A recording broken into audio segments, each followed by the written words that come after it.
This page is the front cover of SEGA Saturn magazine, dated April 10th, 17th, 1998. The cover prominently features an illustration of Sakura Shinguji from the highly anticipated sequel Sakura Wars 2, highlighting a scoop on the new characters in the game. The magazine announces new Sega titles and many other new releases filling its pages. Featured titles include a pre-release special on Waku Waku Puyo Puyo Dungeon, complete with an adventure tour guidebook appendix, and breaking news on the vehicle combat gameback Gyar Rotor. There's also a curious feature discussing the influence of Pokemon on Japanese national soccer RPGs, mentioning the arcade shooter Soul Divide in this context. Other games covered include major titles like Super Robot Wars Final Edition, Castlevania Symphony of the Night, Revolutionary Girl Utena, and Gun Griffin 2. Coming soon, titles like Dragon Force 2, Nobunaga's Ambition, Shousei Roku, and Winning Post 3 are also listed. The magazine also boasts a complete guide section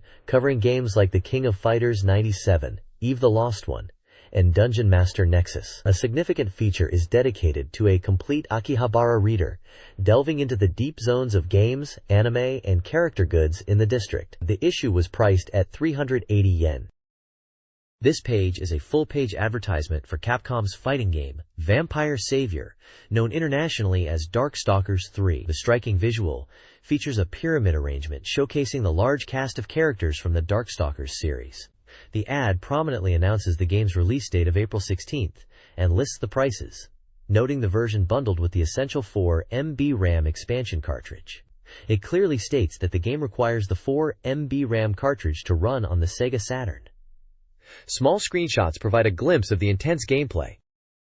This page features a dark, stylized illustration of a character's face, capturing an intense or melancholic mood. Vertical red text on the left translates to, "I'll play with you again," a phrase that strongly resonates with the competitive nature of a fighting game. Given the context of the previous page advertising Darkstalkers 3, this character is undoubtedly from the Darkstalkers series, likely serving as a dramatic visual piece to accompany the game's promotion.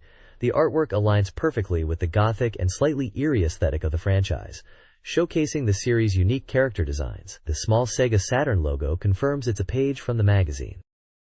This page welcomes you into a nightmare, advertising Dungeon Master Nexus for the SEGA Saturn. This is the triumphant return of the legendary real-time RPG that captivated players worldwide, now reimagined in full 3D. The ad emphasizes the game's immersive experience, powered by polygon graphics that bring formidable monsters, eerie dungeons, and intricate traps to life with heightened presence. The narrative setup is classic Dungeon Master. Your mentor, Greylord, has been kidnapped and imprisoned in Mt. Ananias. You step into the role of the protagonist, forming a party of 4 heroes to venture into the perilous dungeon and rescue him. The path is fraught with numerous traps and fierce monsters, culminating in an encounter with the formidable Volkits who await you. The screenshots showcase the game's first-person perspective, displaying character portraits and the iconic interface featuring health, stamina, magic, and inventory slots. We see glimpses of encounters with classic Dungeon Master enemies like a mummy and a skeleton, alongside a large reptilian creature, highlighting the updated 3D visuals. The page confirms the SEGA Saturn version is now on sale for 6,800 yen before tax, published by Victor Interactive Software. This page serves as a dramatic introduction, bearing the title, To the Labyrinth of Despair. It features a striking, slightly unsettling character prominently in the foreground, adorned in an elaborate red jester-like hat and rich blue and gold robes detailed with intricate knotwork and animal motifs. The character's face is dark and unsettling, with glowing red eyes and a long red appendage from the chin. This image, combined with the ominous title and the presence of the Victor logo, publisher of Dungeon Master Nexus, strongly suggests this page is the title or introductory spread for a feature on Dungeon Master Nexus. It sets a dark and mysterious tone, perfectly capturing the essence of delving into a perilous dungeon filled with despair. The character could potentially be a key antagonist, or a symbolic figure representing the challenges within the game's titular labyrinth. This page is the contents spread for the SEGA Saturn magazine, issue volume 11 from April 10th, 17th, 1998. It provides an overview of the features and game coverage within the magazine. On page 18, the main feature is on Sakura Wars 2, Thou Shalt Not Die. It includes a countdown to release coverage with a substantial volume this week. The feature delves into a Sakura Wars musical special project, including a discussion between Oji Hiroi and Kaoru Nomura, a bridge from the game to the musical, and mentions of the Imperial Combat Review's Flower Division. Artwork of Kana Kirishima from the game is prominently displayed. Page 34 is packed with the latest information on various titles. This includes coverage of Super Robot Wars F Final Chapter, and new game features like Buckenloader and Nippon Deihyu Team Kantoku ni Naru. The world's first soccer RPG also covered are Pocket Fighter, Castlevania, Symphony of the Night, titled Akumaju Dracula, X, Nocturne in the Moonlight in Japan, Shoujo Kakume Utina, Someday, Revolutionize Story, Gangrifon 2, Falcom Classics 2, and the arcade port of The House of the Dead. Several of these are highlighted with new tags. Further in, page 67 features a complete guide focused on Tokyo's Akihabara district, detailing how to explore the area from the perspective of a discerning fan. Finally, page 93 teases a bonus item or insert, identified as a Waku Waku Puyo Puyo Dungeon Adventure Tour Guidebook. This page is the table of contents and game index for the magazine.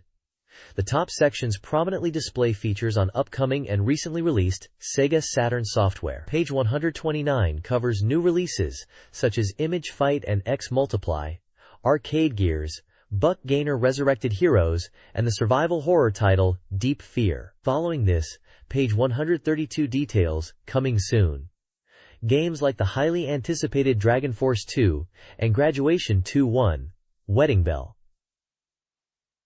Page 148 begins a comprehensive complete guide section covering released games, featuring titles like The King of Fighters, 97 and Burning Rangers. A significant feature on page 123 delves into the history of Sega's classics, with a special look at the Sega Ages Phantasy Star Collection. The main game index lists a vast array of Sega Saturn titles alphabetically, providing page references for coverage throughout the magazine. This index includes major releases like Castlevania, Symphony of the Night, Sakura Wars 2, The House of the Dead, and Super Robot Wars Final Chapter, alongside many other games covering various genres. The remainder of the pages detail regular magazine columns, strategy guides for specific titles like Uncharted Waters Gaiden and Let's Make a Professional Baseball Team, reviews, and special features. The illustration at the bottom right is the cover art for this issue, featuring a character from Waku Waku Puyo Puyo Dungeon, as noted by the caption. This page provides a comprehensive report on the Tokyo Game Show, 98 Spring, held at Makuhari Messe from March 20th to 22nd. Touted as the largest event to date, it featured around 470 titles and drew approximately 150,000 attendees over 3 days, embodying the theme, Games are Infinite Energy. The report includes photos of the opening ceremony and various exhibits. Among the new titles announced was Sega's FIFA World Cup, 98 France Road to Win, showcased with a gameplay screenshot. Another intriguing reveal was Shadows of the Tusk, highlighted with a screenshot of its unique simulation battle system. Sega's iconic character, Sagata Sanshiro, was a major draw, with crowds gathering for his videos and stage events. The highly anticipated Sakura Wars 2, previewed in the magazine's previous issue, had a prominent demo corner, indicating its nearing release. The page also notes Compile's presence despite recent financial challenges, emphasizing their resilience with fan messages of support adorning their booth, which also featured goods for titles like Waku Waku Puyo Puyo Dungeon. The event successfully captured the industry's energy and excitement. This page continues the report on the Tokyo Game Show 98 Spring, highlighting various booths and game announcements. We see coverage of booths like NEC Interchannel, featuring voice actor events, Messiahs, and especially where attendees could play Baroque. A significant announcement featured is the start of production for D2 and the upcoming D's Diner 2, with details provided for a special production announcement event in Tokyo. The first public titles section reveals several new games. Japan Flex showcased Train Simulator, Densha to Go, for Saturn, allowing players to try out beginner routes. Data East announced the Data East Legends series, planning Saturn ports of arcade hits like Chernobyl, Trio the Punch, Hamburger, and Magical Drop Plus One, with hope for their eventual release. Capcom also announced their Capcom Generation series for Saturn, aiming to port popular arcade titles. The first 2 volumes planned are the classic shooter, 1942, and the challenging action game Ghosts, Goblins. Victor Software presented Murakoshi Masami's Fishing Frenzy Japan Archipelago, a fishing simulator allowing players to visit famous spots across Japan with a top angler. Finally, Bandai announced a futuristic gun-shooting game planned for summer release, set on a space station in 2025. The screenshot shows intense mech combat. SEGA Group is heavily promoting its brand this April.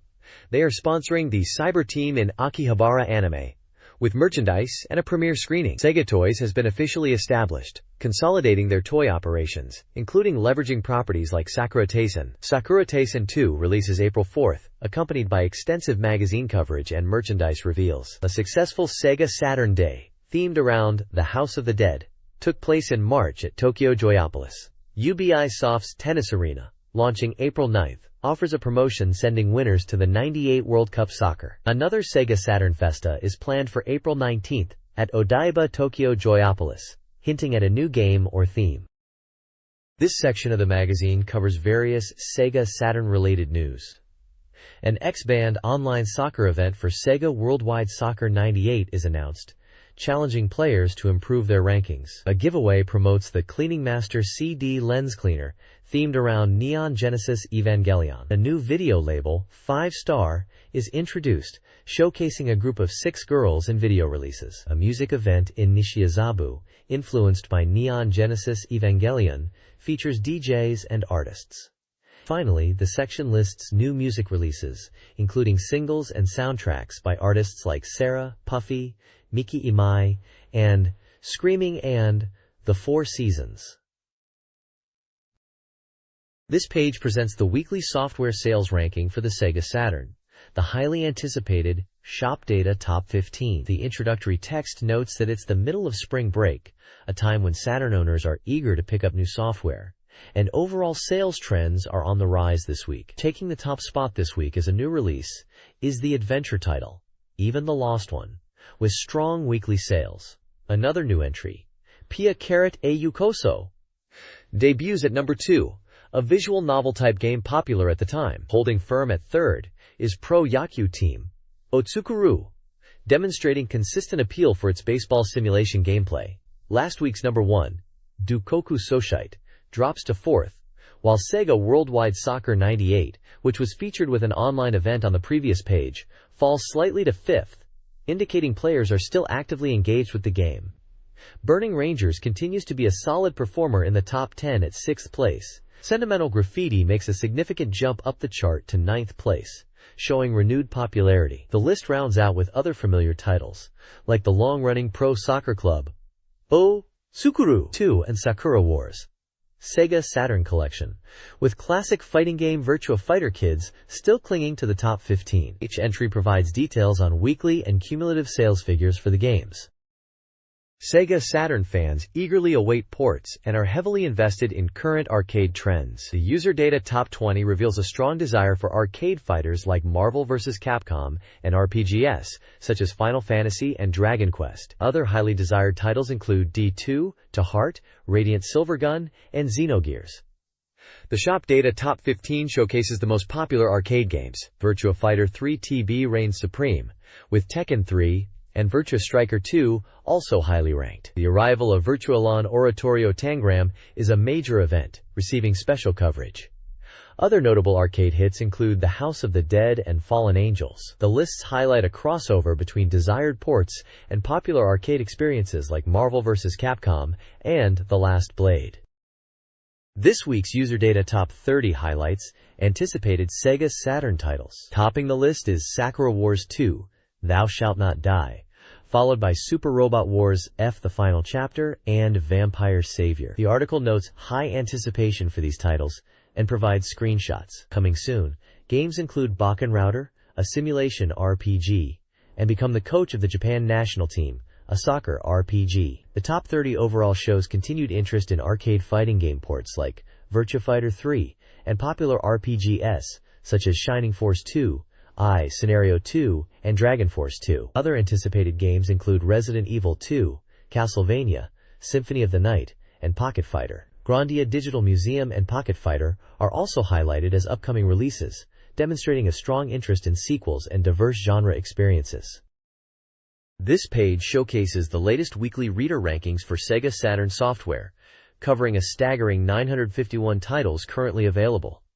This Reader's Check feature compiles average scores from readers, allowing the rankings to shift in real time based on votes. At the top of the list is the epic RPG Grandia, holding the #1 spot. Following closely are the narrative-driven visual novel A Girl Who Chants Love at the Bound of This World at #2, and the dark fantasy RPG Devil Summoner, Soul Hackers at #3. Other high-ranking titles include Thunder Force V, the strategic board game Culdicept, and the intense shooter battle Garega, which saw a significant rise this week. The arcade fighting game X-Men vs. Street Fighter also ranks within the top 10. The commentary highlights several notable rank changes, observing the surge of games like Battle Garega and Burning Rangers, while noting the fall of Chaos Seed. It also points out new games entering the rankings, indicated in red text. The images on the page appear to relate to the games discussed, showing a menu interface and a scene with characters, which are likely from and Chaos Seed based on the accompanying text. The rankings continue down for hundreds of games, reflecting the diverse library available on the Saturn and reader preferences. This page presents updated SEGA Saturn game rankings based on reader votes.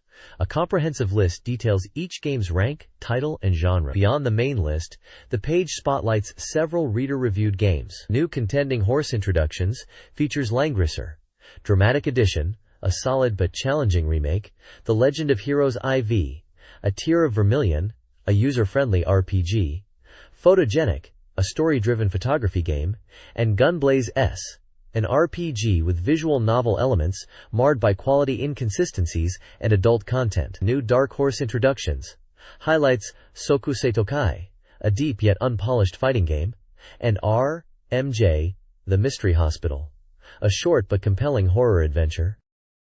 The next page presents the continuation of the SEGA Saturn Reader Rankings for Volume 93, detailing games from rank 325 downwards. This comprehensive list provides the reader-submitted average scores and genres for a vast array of titles. You can see where some of the new dark horses introduced on the previous page landed in the overall list, like Sokusei Tokai at 342 and R.M.J., The Mystery Hospital at 360. Below the extensive ranking chart, the editors weigh in with a humorous and informal discussion, reflecting on the reader race results and referencing a major feature story, likely about Sakura Wars 2, complete with playful banter about character merchandise and the magazine's dedication to thorough coverage. It's a snapshot of the varied tastes within the Saturn community. Grandia, a highly anticipated RPG, receives high praise in a review by Kaori Deguchi.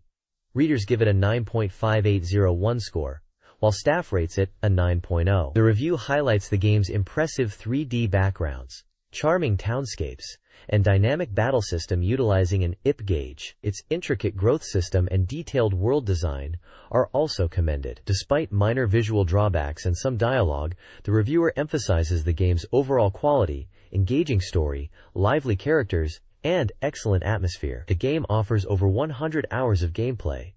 Reader comments are overwhelmingly positive, appreciating its fresh feel. Developer comments express pride in the game, recommending features like the Digital Museum. The page also includes reader rankings and hints at future features. This page highlights upcoming SEGA Saturn game previews and reader content. 3 games are previewed: Eve the Lost One, an adventure game praised for its world but criticized for feeling toned down; Pia e Yukoso, a positive SLG with enjoyable gameplay and character interactions; and the Konbini 2 Zenkoku Chain Tenkai Da, a highly recommended store management simulation. The page also includes reader rankings for SEGA Saturn peripherals and high-class horse owners' voices, featuring reader opinions. Readers are encouraged to participate in game prediction contests for Neon Genesis Evangelion, Steel Girlfriend, and The House of the Dead to win free Saturn games and accessory bundles like memory cards, controllers, and joysticks. This page is all about the highly anticipated release of Sakura Wars 2, Thou Shalt Not Die on the SEGA Saturn. The large headline boldly declares, "Saturn Sakura, 8 days left.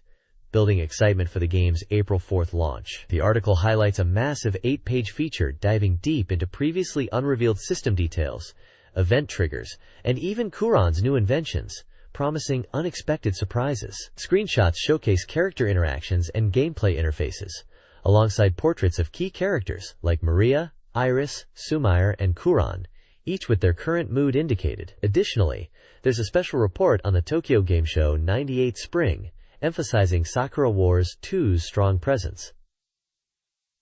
It mentions the distribution of 30,000 demo videos, playable demos, and a talk show featuring creator Oji Hiroi and voice actress Chisato Yokoyama, indicating the high level of anticipation among fans. The game is listed as a dramatic adventure for one player, recommended for all ages, supporting the shuttle mouse, and priced at 6,800 yen across 3 discs. The buzz from the event clearly shows the game is set to be a major hit. This page delves deeper into the adventure part of Sakura Wars 2, Thou Shalt Not Die, emphasizing the significant increase in events compared to the previous title. The core focus is on the newly implemented time-limited events, which trigger based on the in-game clock and require players to be in certain locations at specific times or within time windows. This adds a layer of complexity, as events can also be tied to lips choices or require viewing other specific events beforehand. The article notes that seeing every event in a single playthrough will be extremely challenging due to these intricate conditions. Screenshots showcase character interactions at different times, highlighting this new mechanic. Additionally, there's a scoop revealing a new character joining the cast. Tsubomi no Nomura, a member of the Otomegumi, a training group for the flower divisions. She appears later in the story as a shopkeeper, voiced by the talented child idol Yuka Nomura. The page includes her profile details and a real photo of her voice actress, along with a mention of an upcoming discussion featuring her and series creator Oji Hiroi. This page unveils one of Sakura Wars 2, Thou Shalt Not Die's most fascinating technological marvels. Kuron's astounding steam-powered communication device. This isn't just any radio. It's a revolutionary piece of tech that allows you to communicate with someone far away while seeing their face in real time. Essentially, a steampunk video phone. The article highlights this incredible invention, emphasizing that it transmits both voice and images. A remarkable feat within the game's 1920s setting, equivalent to a Nobel Prize-worthy invention in the real world. The device, carried by all members of the Flower Division, is presented as a pinnacle of steampunk technology. Beyond its primary function of person-to-person communication, which requires setting the correct channel and knowing the other party's contact info, this versatile gadget also doubles as a radio receiver. By tuning into specific frequencies, you can listen to various broadcasts. It's another brilliant, if potentially volatile, creation from the inventive Kuron, likely playing a key role in narrative events and character interactions throughout the game. This page continues to delve into the revolutionary communication device designed by Kuron for the Flower Division in Sakura Wars 2, Thou Shalt Not Die. Following up on the previous introduction, this page demonstrates the device in action, confirming its capability for real-time video and voice communication. It highlights how simply dialing the correct channel allows users to see and talk to each other from remote locations, though it notes potential slight visual noise due to the radio waves. More impressively, the page reveals a new detail. This advanced device isn't limited to just one-on-one calls. It supports multi-person conversations, allowing 3 or even 4 members to communicate simultaneously. The article marvels at how such complex functionality is packed into a compact, portable unit, crediting Kuron's unique, albeit sometimes peculiar, engineering genius. Screenshots showcase various Flower Division members like Kana, Sumire, Maria, Iris, and Kuron herself, using the device and reacting to its capabilities, often in humorous, character-specific ways. The page concludes by teasing that even more new features are yet to be revealed, urging readers to turn the page. This page focuses on another enhancement in Sakura Wars 2, Thou Shalt Not Die, specifically regarding the movement screen. Unlike the first game where only Ugami was visible when navigating the Imperial Theater map, Sakura Wars 2 now displays accompanying characters as adorable, deformed sprites alongside him. The page shows examples of this, with Ugami joined by Sakura and Iris as they move through the theater floors. It details how this visual changes depending on who is with you. Furthermore, a special event called the Night Patrol is highlighted. During this segment, characters appear on the map in their appropriate night attire, demonstrating the level of detail put into the deformed character models. You can see Sakura in a yukata and even Orihime, joining the patrol already in her negligee, showcased by a large illustration. This attention to detail ensures the game's presentation remains immersive, even down to the small map sprites. This page reveals details about the save point screen in Sakura Wars 2, Thou Shalt Not Die. Unlike a simple save menu, this screen acts as a team member notebook, serving as both a save point and an eye-catch screen that appears at breaks in the story, much like in an anime. Functionally, this notebook consolidates several crucial game features. From here, players can save, load, view battle records, check team member status, or restart the game. A significant improvement from the first game is the increase in save slots. Sakura Wars 2 provides 8 save slots, offering much more flexibility, which is particularly welcome given the expanded story branches. When viewing save data, you can see the playtime and the character with the highest affection level at that point. The team member status section allows players to check individual character stats, including their confidence/affection levels, and any resulting ability modifiers, which are crucial as character trust directly impacts combat effectiveness.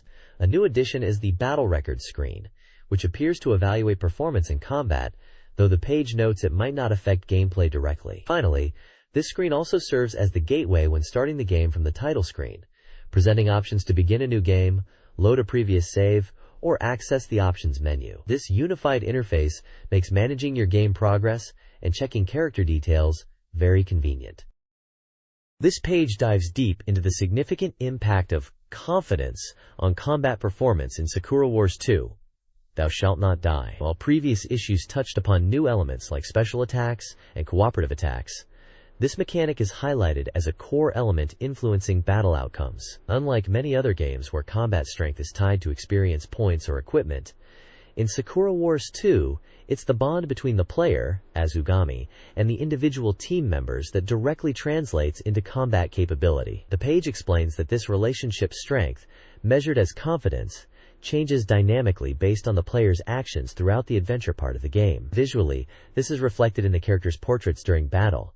Their facial expressions change depending on their confidence level. More importantly, confidence directly affects a character's abilities and stats. Screenshots demonstrate the difference between a character, Iris is used as an example, with high confidence, and one with low confidence, showing noticeable boosts to stats like attack power when confidence is high. The text emphasizes that checking character stats via the information command readily shows these changes. The page also touches upon how confidence levels fluctuate based on player choices and interactions during the adventure sections. It's not just about being nice. Understanding each character's personality is key to maintaining high confidence. Ultimately, managing and increasing confidence is crucial for gaining a significant advantage in combat.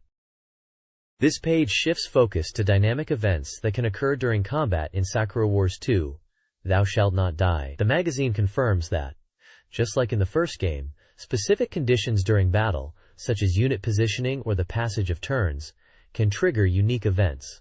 These aren't just random occurrences. They often involve dialogue choices, much like the adventure sections of the game. Crucially, the player's responses in these in-combat events can directly influence a character's confidence, the stat highlighted on the previous page, as key to combat performance. An example is shown with Sakura, where a correct dialogue choice boosts her confidence. The page also illustrates attempts to interact with the quiet and reserved Lini during battle. Despite efforts to make conversation, her responses are brief and cool, making it challenging to build a rapport, though these interactions add depth to the character dynamics within the tactical environment. Rounding out the page is a major announcement for the next issue. It will feature an extensive, over 50-page special leading up to the release of Sakura Wars 2, including bonuses, guides, and interviews, promising an in-depth look at the game. This page shifts focus slightly from the game mechanics of Sakura Wars 2 to a related media project, the live stage play adaptation of Sakura Wars. The page features a discussion or interview between the creator of the Sakura Wars series, Oji Hiroi, and young actress Yuka Nomura. The headline expresses a desire to talk more and more about Sakura, because it's spring. The text explains that the day the Sakura Wars stage play can be seen is rapidly approaching. For Oji Hiroi, the stage adaptation fulfills a long-held dream, and he is increasingly enthusiastic about it. For Yuka Nomura, this represents the chance for her first stage performance, and she is reportedly swelling with anticipation. SEGA Saturn magazine brought these two notable figures together for this feature ahead of the stage debut, highlighting the buzz surrounding the franchise beyond the upcoming game release discussed on the previous pages. This page features a special discussion about the Sakura Wars musical, titled Sakura Taisen Musical Special Sakura Discussion. The conversation is between Oji Hiroi, the creator of the Sakura Wars series, and Yuka Nomura, one of the actresses involved. Hiroi expresses his longtime dream of seeing Sakura Wars as a musical finally come true, and his excitement for the project. Nomura, taking on her first stage role, talks about the unique thrill and pressure of live performance compared to television or other media. They delve into their personal connections to the stage and the anticipation surrounding the musical's debut. The page also includes a prominent illustration of Sakura Shinguji, the main character from the game, fitting the theme of the discussion. This highlights the expansion of the Sakura Wars franchise into live entertainment, building on the anticipation generated by the upcoming game release. This page continues the interview with Yuka Nomura, discussing her involvement in the Sakura Wars series and her experience transitioning between stage, TV, and voice acting for games. She talks about her first foray into game voice work for Sakura Wars 2, finding it a unique challenge compared to acting where you can use physical expression. The conversation touches on the technical differences, like timing lines for voiceovers versus live performance. Hiroi then drops a few hints about Sakura Wars 2, confirming the addition of two new characters, the rebuilt and expanded Imperial Theater with new features like hot springs and communication devices, and the game covering a full in-game year with monthly events and seasonal changes. The page also briefly mentions Nomura's ongoing work on TV shows. The next page continues the interview with Oji Hiroi and Yuka Nomura about Sakura Wars.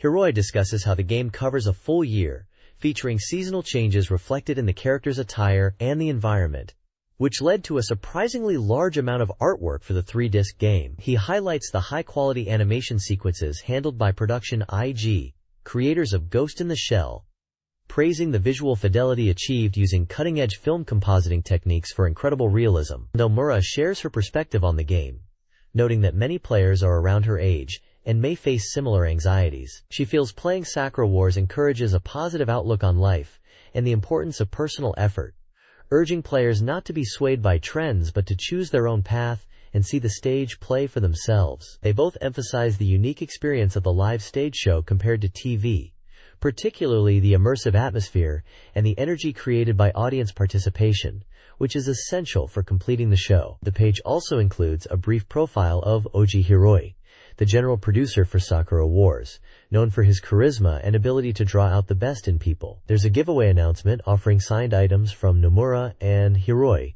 to readers. A photo shows Hiroi and Nomura sitting atop a SEGA Saturn, with a caption noting how sturdy the console is. This article explores the Sakura Wars musical, focusing on Stage 2 and its adaptation of the popular game series. General producer Oji Hiroi discusses the challenges and unique aspects of bringing the Sakura Wars world to life on stage, emphasizing the power of physical performance and ensemble work. A sidebar highlights Hiroi's comments on the actresses portraying the Maiden Squad. A Q and a session reveals the connection between the musical's premiere date and the release of Sakura Taisen 2. The article details the musical's vibrant costumes, including the iconic Kubu suits and school uniforms. It also explains the choice of the Aoyama Girls Opera Troupe and confirms the presence of key characters like Tsubomi Nomura. The page is visually enriched with photos of the cast, stage images, character illustrations, and Kubu unit depictions, reinforcing the link between the stage show and the game. This page continues the look at the Sakura Wars musical adaptation. It explains more about the structure, highlighting the Imperial Opera Troupe's Flower and Moon Squads, Hanagumi and Tsukigumi, and introducing key cast members with photos and brief descriptions. You get to see who is playing characters like Tsubomi Nomura and other members of the Moon Squad, alongside a mention of the main Flower Squad cast like Sumair Kanzaki and Sakura Shinguji. It also details the purpose of the Maiden Squad, Otomegumi, who are training to be the next generation of fighters against demonic forces, directly linking the stage production back to the game's core narrative. Plus, there's info on the performance schedule in Tokyo and Osaka, and even mentions special memorial tickets and merchandise available at the venues. It's cool to see how they're bringing the world of Sakura Wars to life on stage with such detail and dedication to the characters we know from the games. This article delves into the Sakura Wars musical, specifically focusing on the Flower Squad Jr., a younger generation within the Imperial Opera Troupe. An interview with Sayeko Chiba, who plays Haruka Nomura, highlights her understanding of the character and the challenges of the role. Chiba's experience extends to other SEGA titles, including Saibazu and Shining Force 2, showcasing her connection to the gaming world. The musical incorporates diverse dance styles like hip-hop, tap dance, and French can-can to create a unique Sakura world. The article also introduces other cast members portraying the Maiden Squad: Emu Kuzumi, Kei Hirohashi, Miki Hoshikage, and Remi Kitame, providing brief character insights. The production emphasizes the new talents' roles in the ongoing fight against evil, mirroring the spirit of the original games. This page continues the look at the Sakura Wars musical, focusing on the Maiden Squad and their rigorous training. It highlights a day in the life of the Minami Aoyama Girls Opera Company as they prepare for the show based on the popular game. The article details their dance practice, mentioning styles like French can-can, and how the performers are deeply absorbing the movements and bringing the world of Sakura Wars to life on stage. The page includes interviews with the cast members, discussing their approach to portraying the characters, their thoughts on the Taisho era setting, and the advice they received from creator Oji Hiroi. They share insights into their roles and the passion they bring to the performance. The article emphasizes the energy and individuality of the cast members, suggesting that seeing them live on stage offers something unique that video can't capture. Individual profiles feature 4 members of the Maiden Squad cast: Kawagoe Yoshiko playing Yamato Yuki, Yonaga Aki as Shiranui Aoi, Saijo Yurika portraying Magokoro Hikaru, and Kochinami as Tsukihara Ryo. Each profile gives a brief quote or description about their character and approach to the role, like preparing for challenging or antagonistic parts. The page conveys the dedication and excitement surrounding this stage adaptation of Sakura Wars. This page features a special report on Super Robot Wars F Final, highlighting the game's near completion at 98%. The focus is on scenarios 40 and 41, shared by both the Real Robot and Super Robot storylines. A major point of excitement is the long-awaited appearance of LGAIMMK2 and its powerful Buster Launcher, a weapon that significantly changes the battlefield dynamics compared to the previous Super Robot Wars F, where older units like the original LGAIM were prominent. The plot for Episode 40, titled Amandara Kamandara, kicks off with Lon Bell defending Sunk Kingdom from the Titans. However, the Titans' commander, Yamatov, summons Lon Bell to a military court, accusing them of interfering with operations. While en route to Earth, Lon Bell receives a distress signal from a ship under attack by Sima's DC forces. This ship belongs to the weapons merchant Amandara Kamandara. The page includes screenshots showing key moments, like Dakaraba's command to target power units, Rina's confusion about the Titans' actions, Yamatov issuing the court summons, and Bright and Maya reacting to the distress signal. A flowchart visually outlines the progression of the story from episode 34 through 41 for both routes. Finally, a neutral characters section introduces the common soldier piloting the Horu ship, noting that Amandara is aboard and emphasizing the importance of protecting the unit. This page continues the Super Robot Wars final coverage, focusing on the dramatic appearance of the weapons merchant Amandara Kamandara, who finds himself surrounded by Sima Garahao's forces. The text highlights the critical situation Amandara is in, and the decision to protect him, referencing a key thing he possesses. Following this event, the notorious Annabelle Gato makes his appearance piloting the Gundam Physalis. Successfully aiding Amandara leads to significant rewards. Players gain access to the powerful LGAIMMK2, known for its map-wide Buster Launcher, and the Nouveau Dizzer. Notably, this version of the Nouveau Dizzer can also equip the Buster Launcher, offering tactical flexibility. The Amandara Company subsequently provides supplies, including new heavy metal and an Asman dual stack, hinting at further unit upgrades. Finally, the page introduces several key enemy characters and their mobile suits: Sima Garahao with the Gerbera Tetra, Kelly Leisner with the Valvaro, Annabelle Gato with the devastating Gundam Physalis, GPO-2A, and his subordinate Callius piloting the bow. This section emphasizes the capabilities of these enemy units, particularly Gato's atomic bazooka. This page continues the coverage of Super Robot Wars F Final, focusing on Episode 41, titled The Malice of the Titans. After receiving necessary supplies from Amandara, the Londbel is preparing for atmosphere entry when they are suddenly ambushed by DC forces. The major shock comes with the reveal that the commanding officer is none other than Mquave, a character previously believed to have died during the Third Great War. The article emphasizes the surprise and questions whether other presumed casualties, like Sirocco, might also be alive. This episode introduces several notable characters. Making their debut are LPO PLE and PLE2, both piloting the formidable Quably MK2, known for its powerful funnel attacks. Duo Maxwell also appears, seemingly as a neutral character piloting his Gundam Death Scythe, with the text musing on his combat effectiveness in this installment compared to the original F.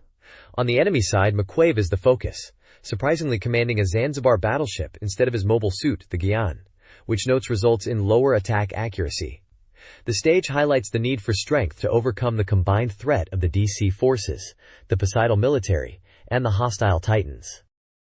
This page dives deeper into episode 41 of Super Robot Wars F Final, titled Mquave's Cowardly Tactics, Philly and PLE2 Captured. The core scenario sees the newly introduced PLE and PLE2 trapped by Mquave, with their powerful Quably MK2 units disabled. This forces the player to mount a swift rescue operation. Adding a wrinkle to the situation, Duo Maxwell from Gundam Wing appears as a neutral force, piloting his Gundam Death Scythe, and seems willing to lend a hand against Mquave's DC forces. An interesting gameplay mechanic highlighted is a negotiation event involving Duo and Rond Bell, strongly hinted to be Quattro winner, suggesting diplomacy can play a role in resolving certain conflicts. The page also details the consequences of the rescue mission. If you manage to save either PLE or PLE2, you'll gain their specific Quably MK2 unit. Please black, PLE2's red, though their abilities are identical. If both are shot down, you miss out on the mobile suits, but both characters will still join your team later. Following the mission, the epilogue touches on the continuing threat of the Titans, revealing they used a fake space dock as a trap, leaving the Londbel ship damaged. The page concludes by teasing the next episodes, where the team faces a court-martial after landing on Earth, promising more drama and danger ahead. This page features Wackenroder, described as the strongest, last tactical game. It's a tactical simulation RPG from SEGA, slated for a summer 1998 release at 5,800 yen, for one player and recommended for all ages. The article highlights Wackenroder as a surprising new direction for the simulation RPG genre. It notes the buzz surrounding the use of popular artists for the game's visuals and character designs, alongside a promise of a deeply profound game system. It's positioned as a highly anticipated title for the summer. Visually, the game stands out for its unique fusion of miniatures and CG, creating a peculiar and striking visual world. The page includes images showcasing this distinct art style, featuring character designs and intricate mechanical environments. This page continues the discussion on Wackenroder, the tactical simulation RPG. It highlights the acclaimed artists responsible for the game's striking visual style. The game is described as a fantasy steampunk RPG, centered around tactical battles, utilizing a unique visual approach that blends CG with photographs of miniatures. The page features Takayuki Takeya for mechanical design and sculpting. He is known for his work as a sculptor, particularly in special effects, having worked on projects like Zeiram, and with director Keita Amemiya. His talent extends to sculpting characters designed by others, including Yoshitaka Amano. He is noted as a major figure in the world of special effects and sculpting, with renown even internationally. Character design is handled by Range Murata, celebrated for his distinctive touch in illustration and use of color. He is popular for his work on series like Gumakiden, and as a prolific freelance illustrator, familiar to readers from magazine covers such as Ultra Jump. The page emphasizes that the game's characters, designed by Murata, and the world's mechanical designs and models, crafted by Takeya, achieve a fusion of dreams that brings the game's unique visual identity to life. The images showcase this fusion, with Murata's character art and photographs of Takeya's detailed miniature models. This page continues the look at the tactical RPG Wackenroder, detailing its unique world and characters. The setting is described as a decadent near future, not a direct extension of our reality, blending elements reminiscent of cyberpunk SF with older technology like steam engines. The term steampunk is suggested as a more fitting description for this blend.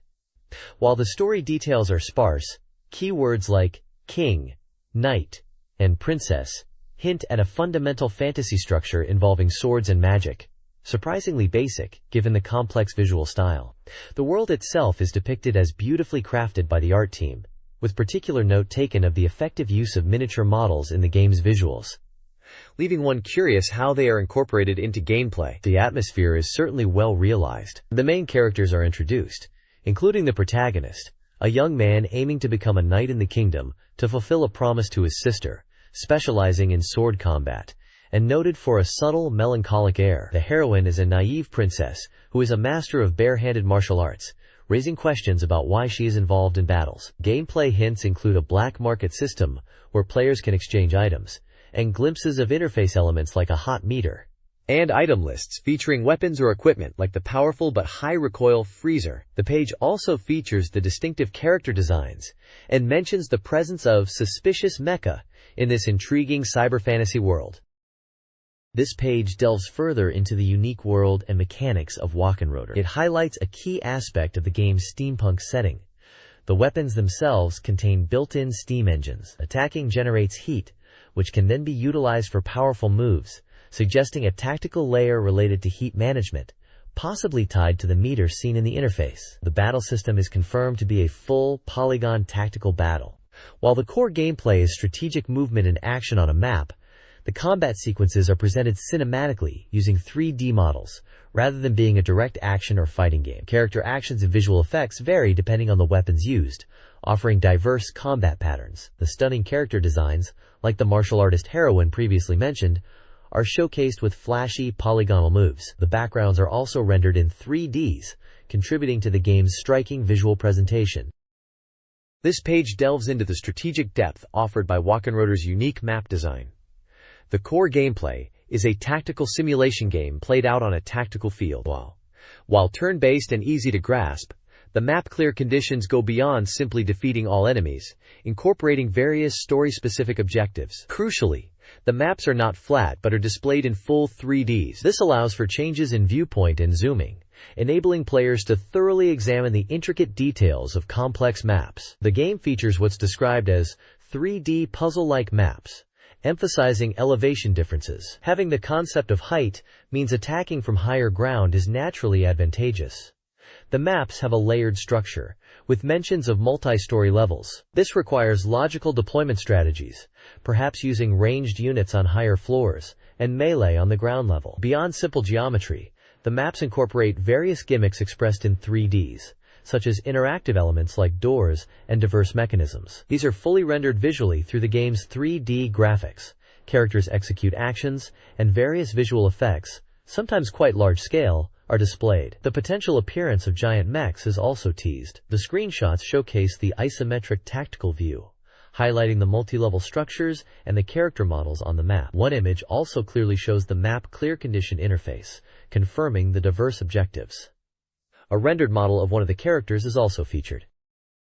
This page details the tactical combat system employed in Walkenroder, centered around the use of action points. Characters and enemies operate within a limited range of action points per turn, requiring careful strategic planning to maximize effectiveness. Efficient calculation of action points is crucial for gaining an advantage on the battlefield and executing beneficial strategies. Expanding on the previous page's discussion of map design, this page emphasizes that victory conditions often go beyond simply defeating all enemies. Players must effectively utilize action points to navigate various gimmicks and interactive map elements to clear objectives efficiently. In some situations, it may even be more advantageous to allocate action points to interacting with these mechanisms rather than engaging in direct combat. The screenshots illustrate the game's isometric tactical view, showcasing characters moving and engaging on the complex, often multi-level maps. The action point counter is visible in the UI, reinforcing the system's importance. These visuals, combined with the detailed artwork, convey the game's distinct mechanical and industrial aesthetic. This page features a preview of Let's Become the Coach of the Japan National Team, a groundbreaking title described as the world's first soccer RPG. This collaboration between SEGA, known for their successful Sakatsuku soccer management series, and Enix, the creators of Dragon Quest, promises a unique fusion of genres. The main image shows a person, possibly representing the player or a character from the game, wearing a Japan national team jersey, and holding a soccer ball. The article highlights the concept of taking on the role of the national team's coach. It was slated for a June release, with the price yet to be determined, and supports one player. The vertical text emphasizes the significance of the Sega and Enix partnership in creating this novel game type. This special report indicates a deep dive into the game's concept and potential, suggesting it offers a distinct experience beyond traditional soccer simulations or RPGs by combining strategic management with character development elements. This page features an interview with the producer Shinji Futami about the unique soccer RPG collaboration between Sega and Enix. Let's become the coach of the Japan national team. Futami discusses the genesis of the project, which originated from an Enix game idea contest entry focused on soccer tactics, and highlights the fusion of Sega's expertise in simulation with Enix's RPG storytelling. He explains the goal was to capture the dramatic aspects of soccer, not just the technical plays, and to allow players to immerse themselves in the world. The core concept is building a team and aiming for victory in major tournaments, but it goes beyond a simple sports game by incorporating RPG elements like growth factors, and a world where the level of soccer fever impacts the environment and player development. A key decision was making the national team coach the player character, rather than an individual player, to emphasize the journey of raising the excitement for soccer nationwide and leading the team to a world tournament victory, as shown in the screenshots. Futami touches upon the different interpretations of RPGs between Sega and Enix, which they are working to reconcile for the final product. This page dives deeper into the unique blend of RPG and soccer simulation found in Let's Become the Coach of the Japan National Team. It outlines the game's basic flow, beginning with the player assuming the challenging role of the Japan national team manager. From there, the gameplay centers around exploring a map screen, which acts as the hub for team development and various events. You can visit different facilities within towns, such as shops for essential items, areas to interact with fans and scout players, and training centers. Strengthening your team involves not just practicing and playing matches, but also exploring the world for talented individuals and valuable items. Official tournaments are key milestones. Success allows your players and manager to grow, while failure can risk your position. The game features a 2-year contract system, with renewals depending on your performance, and the possibility of dismissal if results are poor. You can even receive offers to manage teams in one of the game's 12 featured countries. The screenshots illustrate different facets, from player creation and map navigation to facility visits, match action, and the world map showing the global stage. This page delves into the strategic depth and unique features of Let's Make a Soccer Team.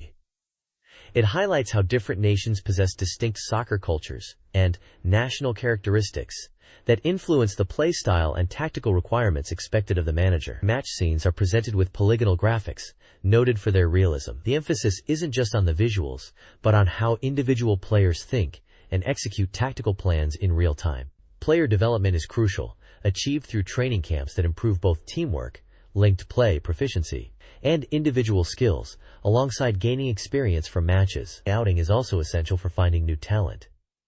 A core element is the tactical planning system, functioning like a strategy simulation layer. Here, the manager selects the national team, determines player placement, chooses formations like 442, sets player roles, and designates marking assignments. The game's standout feature is the ability to create custom strategies called linked plays. These are pre-programmed tactical sequences, where you define the starting point and the entire flow of play leading to the goal, incorporating passes, dribbling, and individual skills. They activate when a key player receives the ball in a specific area, with success depending on player proficiency. The ultimate goal is to achieve the prestigious title of International Cup Champion, which corresponds to winning the World Cup. Success in this global tournament leads to the game's triumphant ending, though the path is filled with challenges and smaller tournaments to build experience. This page features a special report on Pocket Fighter, highlighting its return with new information. The main focus is on the game's dynamic Mighty Combo system, which can significantly turn the tide of a match, and the game's signature flashy and humorous presentation. Key details for the game are listed. It's developed by Capcom, priced at 5,800 yen, scheduled for release on July 9th, falls under the versus fighting genre, and requires a 4 MB RAM cartridge. Multiple screenshots showcase the chibi-style characters battling in various quirky environments, such as a bustling bar, a market stall, and a kitchen. The visuals emphasize the game's simplified yet charming aesthetic. The accompanying text touches upon the game's cute take on taunts, called challenge, and provides small anecdotes about specific character animations or interactions, noting how even typically serious characters appear cute in this style. The overall tone of the report suggests the game maintains the fun and lighthearted feel expected from the series, promising more exciting details to come in future reports. This page continues the deep dive into Pocket Fighter, emphasizing that despite the small, cute appearance, these characters pack a serious punch. The headline declares they are amazing even though they are small, setting the tone for the report. The main text highlights the game's nature as a competitive fighting game, where powerful hyper combos are essential. It specifically mentions the mighty combo system, stating that using it at the right moment can significantly deplete an opponent's health. The warning is clear: don't underestimate these adorable fighters, or you'll face painful consequences. Several screenshots showcase the frantic actions.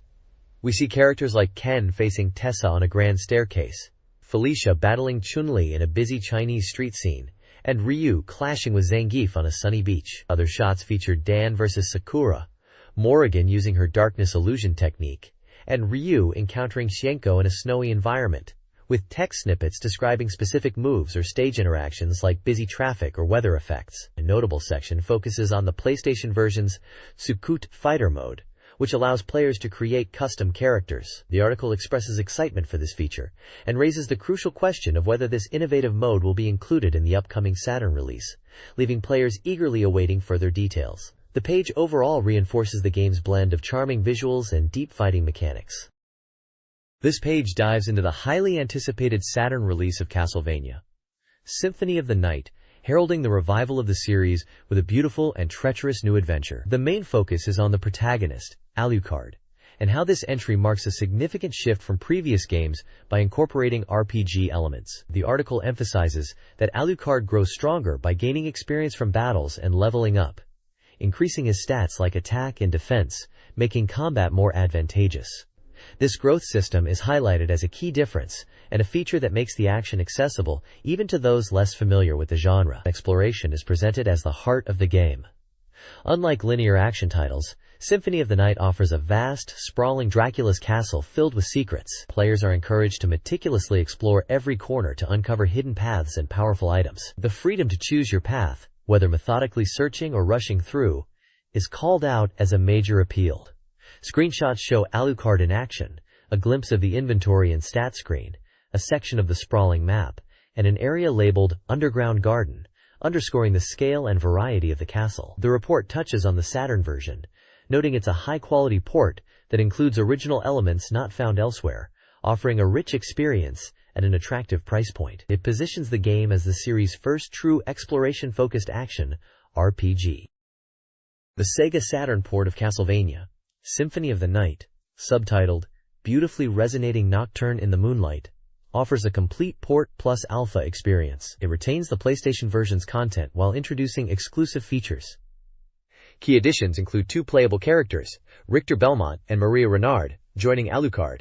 Richter utilizes his classic whip, while Maria summons allies and has unique physical attacks. New areas and enemies are exclusive to the Saturn version, like the poisonous plant laboratory, gargoyles, and a tree creature. Exploration benefits from new items, such as the dash boots. The Saturn version expands the castle with new events, hinting at a Maria vs. Alucard scenario, providing significant fresh content for players.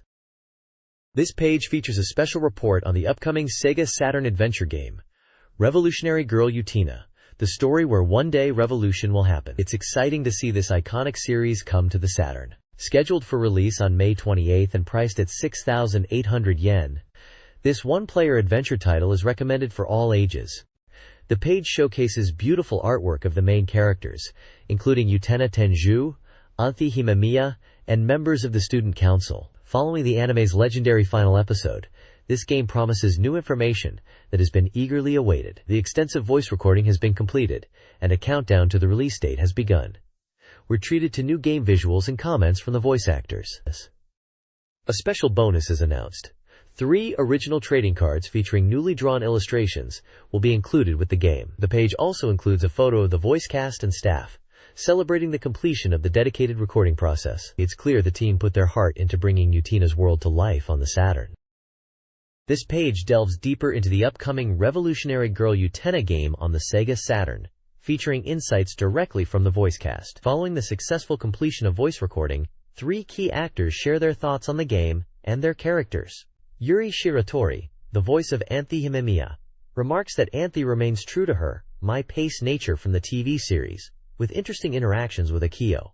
Tomoko Kawakami, the voice of Utena Tenju, found it enjoyable to see the characters' daily lives depicted in the script, and believes players will appreciate these details. She notes Utena's tendency to leap into the world without fully understanding, supported by Ankarathi. Takehito Koyasu, the voice of Tuga Kiryu, warns players about his character, stating, "Tuga is as manipulative as ever." He advises caution, highlighting that, despite charming words, destruction awaits, suggesting only players prepared for such a cynical view of the world should pursue Tuga's route. The article also reveals that the game provides a look into the characters' everyday routines, such as where they go after school. Furthermore, it highlights a significant upgrade in the game's graphics since previous previews, describing them as soulful and beautifully rendered, reflecting JC Staff's original artwork. The overall layout and UI have also been refined, contributing to a polished presentation. The page includes portraits of the 3 voice actors, alongside artwork of their respective characters. This page delves further into the Revolutionary Girl Utena game, featuring more voice actor insights and a look at the game's opening. Kahoru Fujino, the voice of the player character, recounts her surprise at the script's volume, initially expecting fewer lines, but embraced the role's growing complexity. Maya Okamoto, voicing Chigusa Sanjoin, describes her character as mysterious and emotionally deep, hoping players won't dislike her. A section on Juri Arisugawa teases unexpected aspects, noting how story branches can particularly satisfy her fans. The page then uses new screenshots to detail the game's early stages, confirming the timeline is set between TV episodes 8 and 9. It depicts the player character's transfer to Otori Academy, witnessing Saionji confronting Inshathi, and the subsequent dramatic arrival of Utena when the player chooses to intervene. This page continues our look at the Revolutionary Girl Utena game for SEGA Saturn, featuring more voice actor insights. Takeshi Kusao, the voice of Saionji, feels the game better expresses the character's direction and humanity compared to the TV series. Aya Hisakawa, voice of Mickey, highlights the main character's innocent interactions and Mickey's charm, noting a particular shower scene. Satomi Korogi expresses delight at Chuchu's significant role in the game, and touches upon her portrayal of Shadow Girl B. Rika Fukami also provides commentary on her role as Shadow Girl A. The page demonstrates how gameplay features like classroom interactions and dialogue choices significantly impact the narrative, detailing how different choices can lead to vastly different story developments, including whether Utena appears at all. Screenshots illustrate these choices, classroom settings, duels, and even a glimpse into characters' off-duty lives, like Tuga and Nanami Bowling. The commentary confirms the game provides a deeper dive into the world and characters. This page dives into Gun Griffon 2, a mech combat simulator, focusing on the game's modes. It highlights the thorough verification of 2 core modes: Exercise Mode, designed to help players get accustomed to the game, and Survival Mode, which incorporates strong score attack elements. The main focus is the Exercise Mode, detailing both the beginner and expert stages. The beginner stage takes place at the Okinawa MDM Co. AWG's Research Institute, serving as an elementary training simulator, where players use only basic weapons like the gun and MG to efficiently destroy targets. Screenshots show a wireframe map view in gameplay, focusing on the mech's display. The expert stage is set at the Higashifuji training ground, acting as an advanced exercise. This mode is recommended for players who have already mastered the basic operations. The accompanying screenshots depict a more realistic landscape view, confirming that since it's the Fuji training ground, Mount Fuji is prominently featured in the background. The page also notes the game's completion rate is 100%, and mentions support for peripherals like the Versus Cable, Twin Stick, and Mission Stick, suggesting a detailed and immersive experience is intended. The overall presentation combines dynamic artwork with informative breakdowns of the training elements. This page focuses on the survival mode in Gun Griffon 2. It's a mode where you constantly repel invading enemy forces while protecting your allied units. If your protected units or your own mech are destroyed, it's game over. The mode allows you to choose your mech and weapons, similar to the versus battle mode, and also supports cooperative play. The process for starting a survival mission is outlined in steps. 1. Mission selection. Choose one of the available missions. 2. Briefing confirmation. Understand the objective and what needs to be protected. Pay close attention to text highlighted in red. 3. Weapon selection. This is crucial, as there is no resupply during the mission. Choose weapons that can efficiently destroy enemies. 4. Deployment confirmation. Decide whether to sortie solo or with a partner. 5. Mission start. Begin the operation. The page features screenshots and descriptions for 3 specific survival missions. The Vladivostok APC Airbase, defend the C-17 transport plane. Norway's Lillehammer, 50 kilometers north, defend the missile transport vehicles. And Saudi Arabia's Hejaz, defend the radar facility. Each mission presents a different defensive scenario and environment, requiring strategic weapon choices and tactical awareness. The overall flow guides the player through the essential preparations, before diving into the intense, no-resupply combat of survival mode. This page features a look at Soul Divide, an action shooting game from Sikyo and Atlas. Known for their high-quality shooters like Sengoku Ace and Strikers 1945, Sikyo brings their expertise to a fantasy world setting for this Saturn title. The key innovation here is the combat. Unlike traditional shooters, your primary attack is a sword slash, replacing bullet-based combat. This leads to unique continuous slashing actions and incorporates elements usually found in RPGs. The page shows various screenshots of the game in action, featuring characters fighting different enemies, including large dragons and bosses. It also highlights the inclusion of 2-player simultaneous play, a classic draw for the shooting genre. While the release date and price are still undecided, the game is presented as a highly anticipated title, offering a fresh take on the action shooter formula with its sword-focused combat and fantasy theme. Character art and details about one of the playable characters, a Dark Knight, are also included, emphasizing their sword-fighting prowess.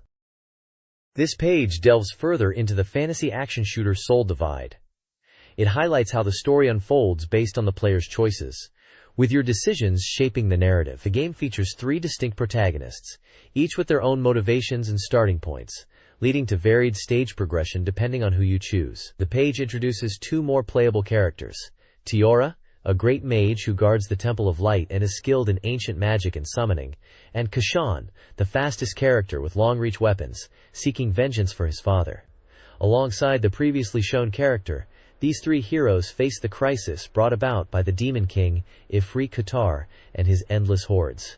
While sword combat is key, the game also emphasizes magic attacks as a vital tool, with 11 different types of magic available to learn and use, consuming MP. Screenshots showcase gameplay, the different characters in action, powerful magic effects, and significantly, a map screen indicating branching paths, confirming the nonlinear progression. A notable feature discussed is the inclusion of an exclusive original mode in the Saturn version, confirmed to offer 7 difficulty settings.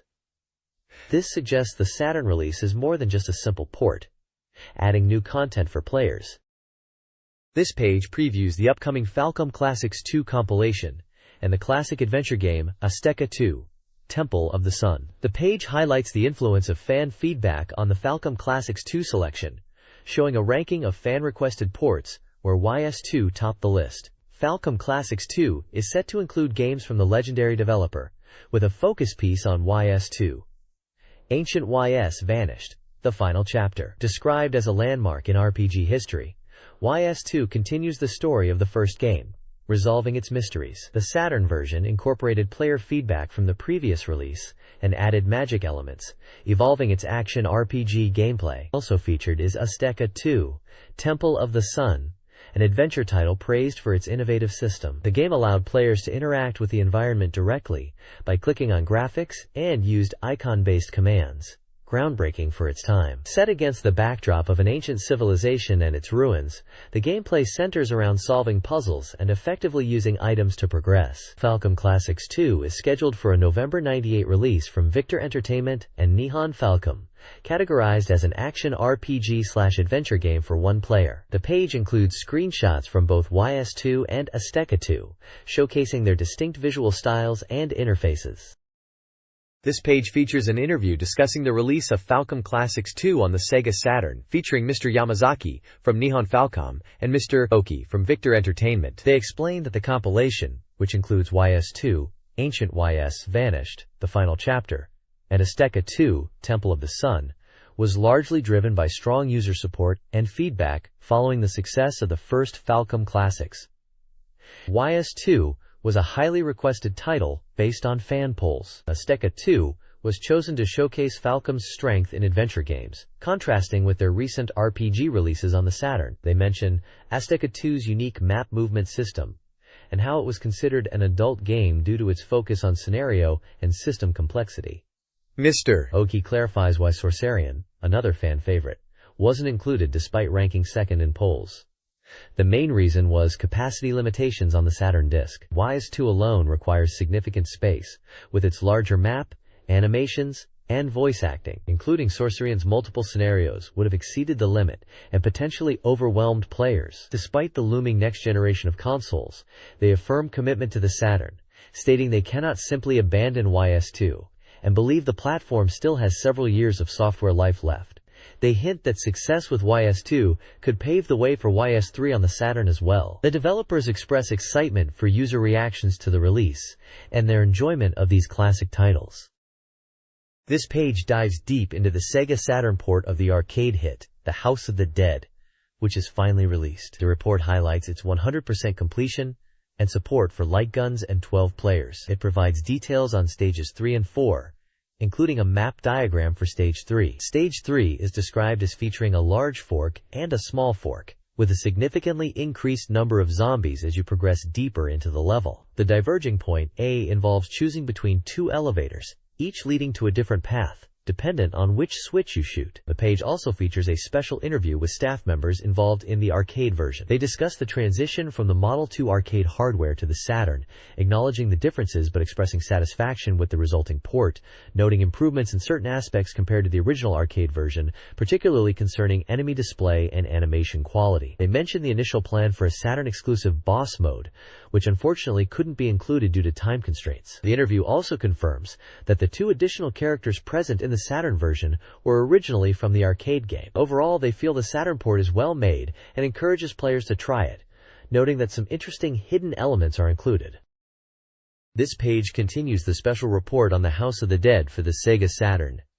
It provides further details for navigating Stage 3, highlighting key diverging points. Point B is located before the duct and involves saving or failing to save a researcher, which determines if you get a security card or are forced through the dump site. Diverging point C is the final split in Stage 3 at a closed shutter. Shooting the left shutter 3 times opens that path, while inaction leads right. The report also notes that Stage 3 contains 4 researchers in total, and players can save up to 3, although saving them all is challenging, except for the one near the dump site exit.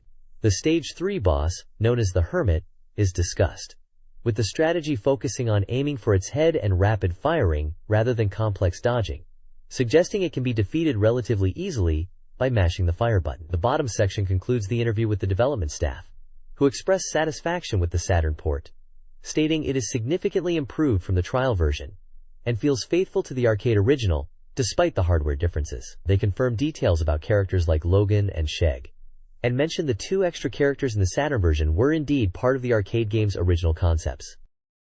This page continues the special report on the House of the Dead, focusing on the game's dramatic conclusion. It details the final stage, set within the mansion's eerie depths, leading players to confront Drive Curien. Before the final showdown, the report mentions re-encountering the earlier bosses, the Chariot and Hanged Man, noting they are less challenging this time. A crucial point in the final stage is the Operation Room, which controls the entire mansion's systems, and players must disrupt it to stop Drive Curien's chaos. The narrative climaxes with Dr. Curien unleashing his ultimate creation, the Magician, who ironically turns on its creator before facing the agents. The Magician, born purely for destruction, serves as the final boss.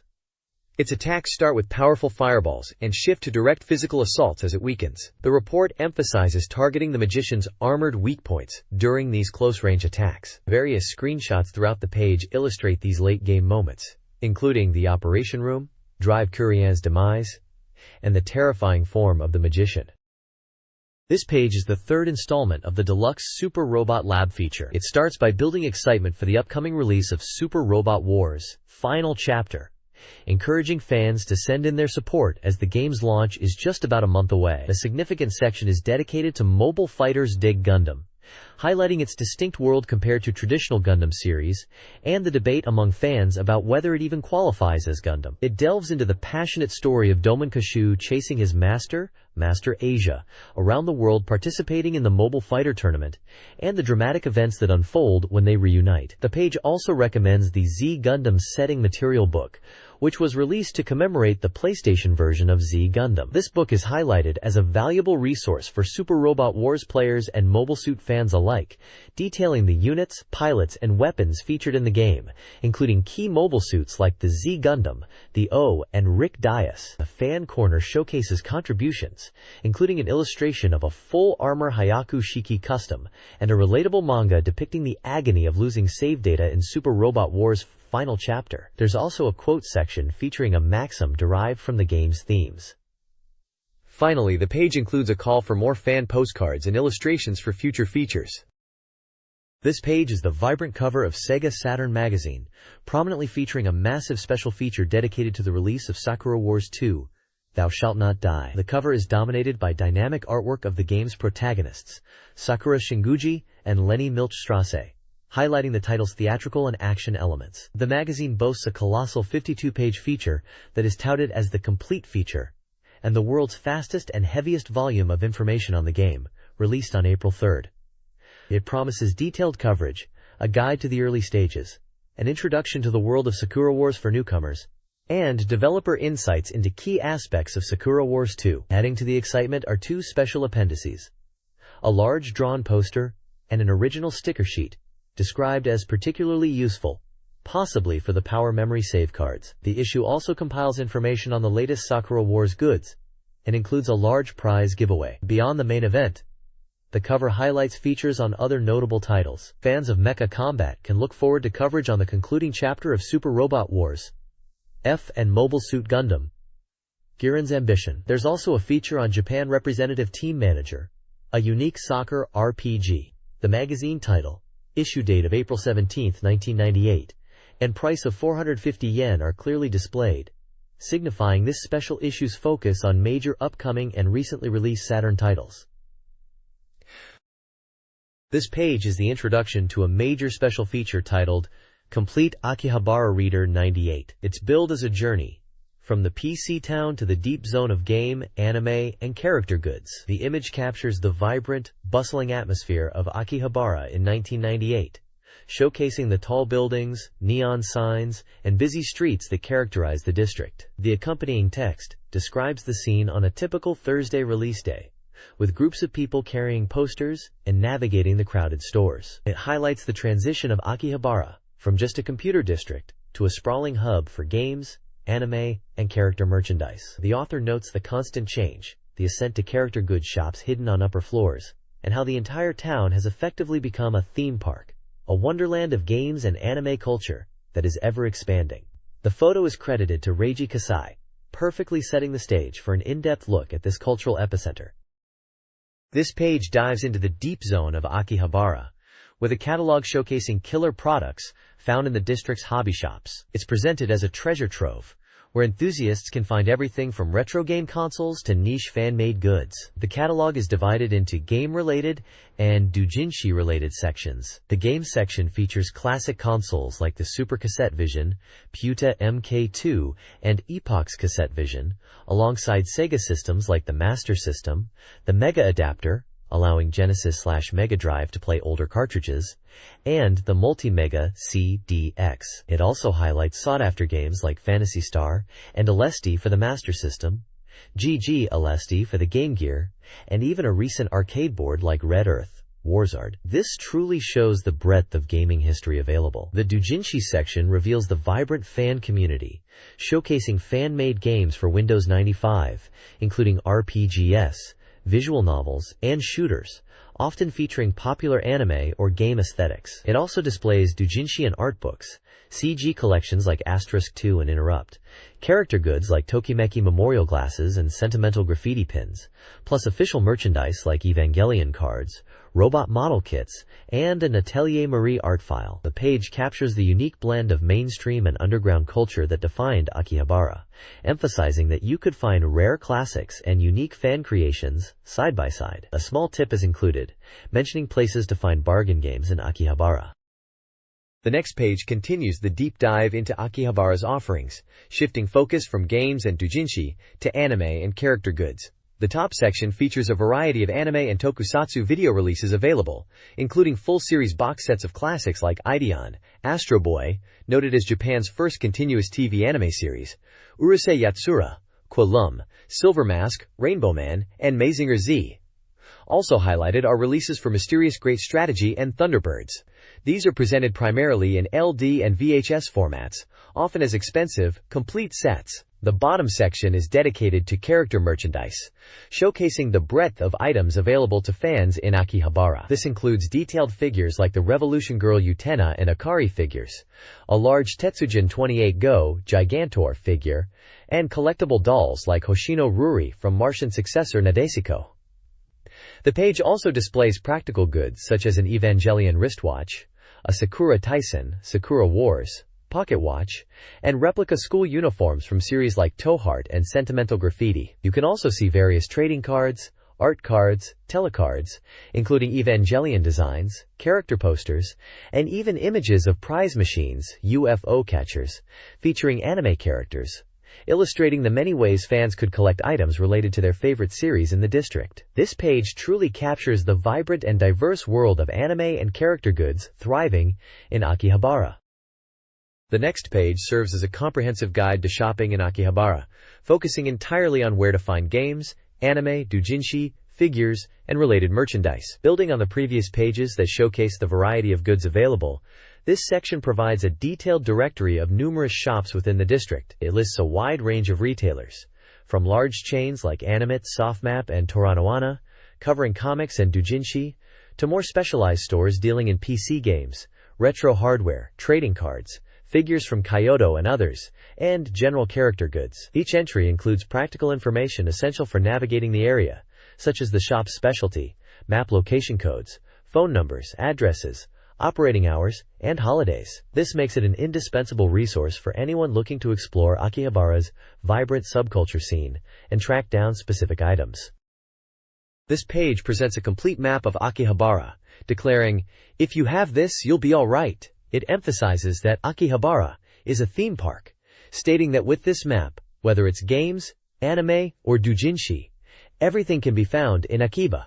It invites visitors to step off the train and enter a world of dreams. The map uses a grid system labeled A through D horizontally and 1 through 5 vertically to help users locate specific spots. Key landmarks include the Junior Akihabara Station and the Junior Subu Line, depicted prominently. The map is packed with names of well-known retailers catering to the otaku culture scene of the time. You can find locations for giants like Gamers, Softmap, multiple branches, Toranoana, Comic Toranoana, multiple branches, Animate Akihabara, Max Road, Hobby Shop Tech Akihabara, Liberty Akihabara, Mesesano, Tson, Yamagiwa Anime Building, Tri-Soft Akihabara, and Laox the Computer Game Building, among many others. There are also mentions of specific areas like Sotokanda 3-chome and 4-chome, and streets like Showadori and Kanda Myojindori. The bottom left corner includes a cartoony illustration of characters inviting you to "Let's go to Akihabara." This map serves as an essential guide for navigating the district and finding all the must-visit stores for fans of games and anime during this era. This page dives deep into Akihabara's otaku culture, titled "Otaku Culture is Akiba. What Now? What Next?" by Akihabara Maniacs. It features a discussion among insiders, including Shinari Shimagawa, a manager from a well-known shop, reflecting on the area's transformation. They discuss the early days driven by games like Fighting Vipers and Virtua Fighter Kids, highlighting the emergence of character goods like Pepsi Man t-shirts and promotional items featuring popular series such as Sailor Moon and Dragon Ball. The conversation touches on how the console market, including the SEGA Saturn and PlayStation, impacted software prices. The significant trend discussed is the explosive growth of doujinshi, likening Akihabara's current state to the comic market event, with shops like Toronoana drawing huge crowds. The panelists connect the rise of PC culture, especially with the advent of Windows 95 and 98, to the distinct deep streets filled with specialized shops, many of which were visible on the map from the previous page. They ponder the unique atmosphere of Akihabara, noting how the concentration of similar retailers sets it apart. The section on Akihabara's history briefly traces its origins from a post-war market to a hub for electronics, audio, and eventually, the dominant PIC and game scene. The overall sentiment is that Akihabara is a constantly evolving cultural landscape, adapting to new trends like Neon Genesis Evangelion tie-ins and the proliferation of psionics. This page continues the deep dive into Akihabara's ever-changing landscape, with a roundtable discussion asking if the current wave of game, anime, and character shops can save it from a post-Windows 95 boom lull. Industry insiders like Inakoshi and writer Ueno share their perspectives alongside Shimakawa from the previous page. They touch on the fierce competition among game stores driving foot traffic and the fascinating dynamics of pricing and customer reaction. Character shops, often started by young entrepreneurs, are discussed as key players, growing from small beginnings. The conversation highlights the unique Akihabara atmosphere, where visitors browse for hours, weekdays, or weekends, and the somewhat illegalish elements like street-sold CDR, adding to its distinct charm. Panelists ponder Akihabara's future, considering its increasing accessibility via the internet and the anticipation visitors have when they come looking for something specific, or just enjoying the search itself. The discussion also touches on the famous Thursday lines for new game releases, the potential impact of the future Joban new line, Tsukuba Express, on the area's development, and the scene around Showadori, known for its video shops. Ultimately, the core appeal seems to lie in the expectation Akihabara generates, and the sheer fun of exploring its unique mix of commerce and culture. This page features a prominent advertisement for Koei's lineup of historical simulation games. The centerpiece is the latest iteration of their flagship series, Nobunaga's Ambition, Shoseiroku, Records of a General. A large dramatic illustration of samurai, led by Oda Nobunaga, dominates the top. The game boasts a completely revamped system, shifting to land unit-based strategy and territorial expansion directly displayed on the map, aiming for a more immersive Sengoku-era experience. Screenshots show the strategic map view and character details. It also includes 7 if scenarios. Nobunaga's Ambition. Shoseiroku was released on April 2nd for 9,800 yen. Other Koei titles are also featured. Decision of the Admiral 2I with the Power-Up Kit, a naval simulation game, was released March 26th for 9,800 yen. The classic Nobunaga's Ambition, Lord of Darkness, Sengoku Gonyuden, is listed as released April 9th for 5,800 yen at 800 yen. A side story to the Uncharted Waters series, Uncharted Waters Gaiden, Daikukai Jidai Gaiden, introduces 2 new protagonists and is now available, priced at 6,800 yen after its April 9th release at 5,800 yen. Mail order information is provided for purchasing these titles. This page is all about Koei's renowned horse racing simulation series, featuring Winning Post 3. The advertisement has a striking, almost theatrical visual, with a group of people wearing colorful, somewhat bizarre masks, positioned above the game title, which includes the phrase, Winning Post Family. The core focus is on the deep simulation aspect, emphasizing the excitement of building winning bloodlines for your horses. As a horse owner, you raise and manage your horses, aiming to conquer the world of racing. The game lets you utilize real-life famous jockeys and challenge the most prestigious races globally, including the legendary Prix de l'Arc de Triomphe. Your journey as an owner is enriched by interacting with numerous characters, such as your beautiful secretary and other familiar faces in the racing world. Winning Post 3 was released on April 2nd for 6,800 yen. Alongside the game, there were promotional events like a spring contest based on game data and a live competition held at Tokyo Game Show. Fans could also pick up guidebooks or the game's image song CD. The page confirms the game's compatibility with the SEGA Saturn platform. This page features a fun, interactive presentation of upcoming Konami titles for the SEGA Saturn, centered around a paper doll figure. Players are invited to cut out and dress the doll in iconic gear from popular Konami franchises. You can deck her out in baseball equipment from the Power Pros series, equip her with the striking armor and sword from the tactical RPG Vandal Hearts, or even add a touch of gothic flair with the cross and fangs representing Castlevania. Symphony of the Night. The main banner proudly announces a wave of new Konami games arriving on the Saturn. Below, the page showcases 6 specific titles available or coming soon. These include the strategic depth of Vandal Hearts, the highly regarded baseball simulation JIKU Powerful Pro Yaku S, Power Pros S, with its popular training mode, and the localized football action of J-League JIKU Winning 1197. Visual novel fans are covered with Tokimeki Memorial Drama Series Volume 2, Aya's Love Song. RPG enthusiasts can look forward to the epic scale of Suikoden, while shogi players get a new challenge with Yoshimoto Shogi. Finally, the page teases the highly anticipated Castlevania Symphony of the Night, promising an exclusive new stage for the Saturn release. This diverse lineup demonstrates Konami's strong commitment to the Saturn platform, with a variety of genres. This page presents a fun, interactive way to engage with Konami's diverse lineup on the Sega Saturn. The main title exclaims, "So much fun, I'm dying!" highlighting the excitement surrounding their releases. The page features a paper doll, reportedly modeled after a Konami public relations staff member, and various cutout accessories representing different games. You can dress the doll in the iconic school uniform from Tokimeki Memorial Drama Series Volume 2, Aya's Love Song, or equip her with items from the epic RPG Suikoden, such as the terrifying mask of Fusulu, Gremio's faithful axe, or Milik Oppenheimer's delicate rose. For sports fans, there's soccer gear from the Winning 11 series, and strategy enthusiasts can set up the board for Yoshimura Shugi. The guitar represents the protagonist's instrument in Aya's Love Song, and the Bible likely symbolizes the gothic action of Castlevania Symphony of the Night, a highly anticipated title with Saturn-exclusive content. This creative presentation underscores Konami's commitment to offering a wide variety of high-quality gaming experiences on the platform. This page announces the upcoming release of plastic model kits, based on the hit Sega Saturn game, Virtual On. The striking imagery features dynamic, blurry shots of the game's Virtuoids in action, emphasizing speed and combat. The main focus is the big reveal. 1/144th scale plastic models of 2 fan-favorite mechs, Temujin and Viper 2, are scheduled for release.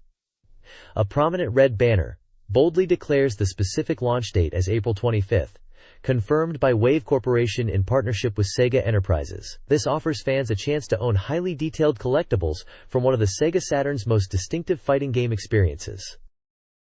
This page showcases 2 exciting collections of classic arcade games being released under the Arcade Gears label. On the left, we see the Wonder 3 compilation, bringing together 3 diverse arcade experiences. This pack includes the flying action shooter Chariot, the unique overhead shooting game Roosters, and the popular puzzle game Don Puck.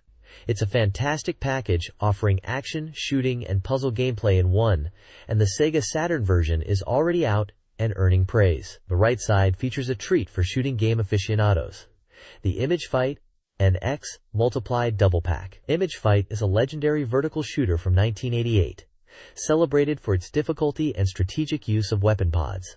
Presented here just as thrilling as the arcade original. Its partner, X Multiply, is a memorable horizontal shooter from Irem, known for its unique biological enemies and the crucial mechanic of using extending tentacles for both offense and defense. This compilation brings 2 classic Irem shooters to the Saturn, with its release planned for April. For those collecting the Arcade Gears titles, buying 2 or more games makes you eligible for a special screensaver gift, adding a nice bonus for fans of these retro re-releases. This page is dedicated to the charming and fun racing game, Koro Q Park, for the Sega Saturn. It showcases the game's signature style, with cute, stylized cars, known as Koro Q, racing across various tracks. The page highlights the chaotic fun promised, stating it's super exciting on Saturn this time. It emphasizes the variety of racing environments, including on-road, off-road, and courses that combine both, with over 18 tracks in total. The unique feature mentioned is weather changes depending on the course, adding a strategic element. The game supports 12 players with split screen for competitive fun. Screenshots provide a glimpse of the in-game action and the whimsical Koro Q Island map. Published by Takara and released in 1998, Koro Q Park brings the popular miniature car racing series to the Saturn, with plenty of content and multiplayer excitement. This page is the magazine's reader submission corner, titled Let's Park, where fans aim to become the submission king. It features a collection of reader comments, questions, and illustrations. The editor explains they're showcasing submissions from different time periods, found while cleaning. Readers share various thoughts, from personal anecdotes about daily life and arcades, to direct comments on the magazine's content and staff. Topics include experiences with banking, arcade visits, mistaken identities, and observations about people. One reader mentions enjoying recent RPGs like Lunar 2, Eternal Blue, and submits an illustration. Another submission references the game Princess Crown and the SEGA Ages series, noting a common observation about SEGA Ages being a palindrome. There's also fan art that strongly resembles characters from Neon Genesis Evangelion. Other illustrations feature original character designs. The section captures the interactive spirit between the magazine and its readership, covering a mix of gaming-related chatter and everyday musings. This page is a reader submission section featuring various comments, illustrations, and comics from fans. The main sections are titled, Love, Do You Love Me? And All Humans Are. Readers share their thoughts on games and life. One passionate fan writes about their love for the character Dryad, from Shining Force 2 Eyes, building their strategy around her, and praising the game's depth. Another submission details an intense appreciation for the unique gameplay of Princess Crown, vividly describing the joy of playing as the titular queen. Other gaming mentions include a brief note related to Sonic the Hedgehog and a reference to the notoriously challenging shooter Death Crimson. The page also contains several reader-submitted comic strips covering various themes, from gag humor about characters and everyday situations to more personal anecdotes about gaming frustrations, like losing data on a power memory backup cartridge. The submissions capture a mix of dedicated gaming passion, personal experiences, and a sense of community among the magazine's readership. This page is a lively reader submission feature centered around the theme, I hate this kind of thing. Readers share humorous and relatable complaints about gaming experiences and everyday life. Submissions cover a range of topics, from frustrations with specific game software like unfair battle systems or annoying user interfaces, to humorous personal anecdotes like issues with the Satana Sanshiro persona, parental reactions to gaming, or problems with game disks and save data. There's also a call for submissions for the next theme, which is, I hate this kind of sports game, inviting complaints about sports games and related topics, referencing events like the Nagano Olympics and the start of pro baseball season. The page also features a comic strip titled The Day Pitch-chan Flew, chronicling a character's adventures or misadventures. Additionally, there is a dedicated submission corner called the Eastern Kana Boys Prohibited After-School Club, which is a space for female readers to share their thoughts, gaming wisdom, and general musings. The page concludes by listing various ongoing reader submission categories, including illustration galleries, daily happenings, comic strips, and sections for sharing regrets or discussing online shopping, encouraging readers to send in their contributions across a wide range of topics. This page features the Bark Gallery, a popular corner showcasing reader-submitted illustrations. It kicks off with a welcome message for new contributors. This week's top illustration, submitted by Yochen No. 2 from Osaka, is a dynamic, gritty piece depicting a character looking utterly defeated. Below the featured art, you'll find various reader submissions from across Japan. These illustrations cover a range of styles and subjects, including characters that look like they could be from games like Baroque or Black/Matrix, some intriguing original characters, and even illustrations clearly referencing SEGA Saturn titles like Silmirage, Psychic Force, and the fighting game Zero Divide. Looking ahead, the next theme for the gallery has been announced, challenging artists to create works inspired by the intense action of the game Burning Rangers. Finally, the page includes important information for aspiring artists and writers on how to submit their work, detailing guidelines like using black ink on white postcards. There's also a rundown of the point system for published submissions, where contributors can earn points exchangeable for yen or even SEGA Saturn game titles. All submissions are directed to the SEGA Saturn Magazine LPOO section. This page is hyping the first volume in the Satamaga MOOC series, dedicated entirely to the excellent fighting game, Cyberbots: Full Metal Madness on the SEGA Saturn. It's billed as an unprecedented ultimate strategy MOOC, brought to you by the same team behind the Saturn version of the game. The book, edited by the SEGA Saturn Magazine editorial department, is packed with content for fans. A 2D fighting game expert writer apparently spent over 3 months putting this together, promising complete coverage for both human versus human and human versus CPU matches, along with substantial data. It boasts comprehensive combo guides, covering everything you need to know from basic moves to advanced techniques. A major draw highlighted are the exclusive illustrations newly drawn by the Capcom staff, and the inclusion of treasured secret materials, making it a must-have for any cyberbots enthusiast. The MOOC is a 5 size, runs 160 pages, and is priced at 1,500 yen. It proudly declares that the book is now on sale. The page features dynamic illustrations of various mechs from the game, giving a taste of the mechanical mayhem within. This page focuses on Sega Saturn's Let's Make a Soccer Team. 2. Providing player guidance. The how-to course advises on player development through overseas study, recommending destinations based on player position and style. The Sakatsuku Q&A explains the importance of a captain for team morale, and clarifies that players don't age in the game.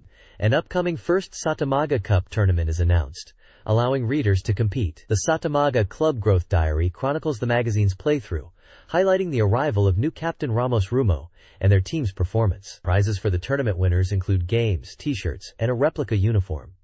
Screenshots accompany the text. A club diagnosis section in Let's Make a Soccer Team.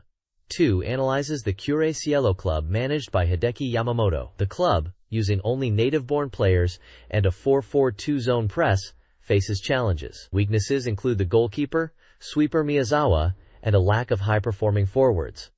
The team needs an ace striker. The diagnosis recommends acquiring scout Shimizu Makoto and actively utilizing overseas study to boost player growth. A secondary report from Matsura covers the Tokyo Game Show and hints at game secrets. Reader mail discusses player experiences, including a desire for player statue events and frustrations with player improvement after overseas study. Readers are encouraged to submit their clubs for diagnoses, providing data and comments. A password and information about an exchange service are also included along with the official website address.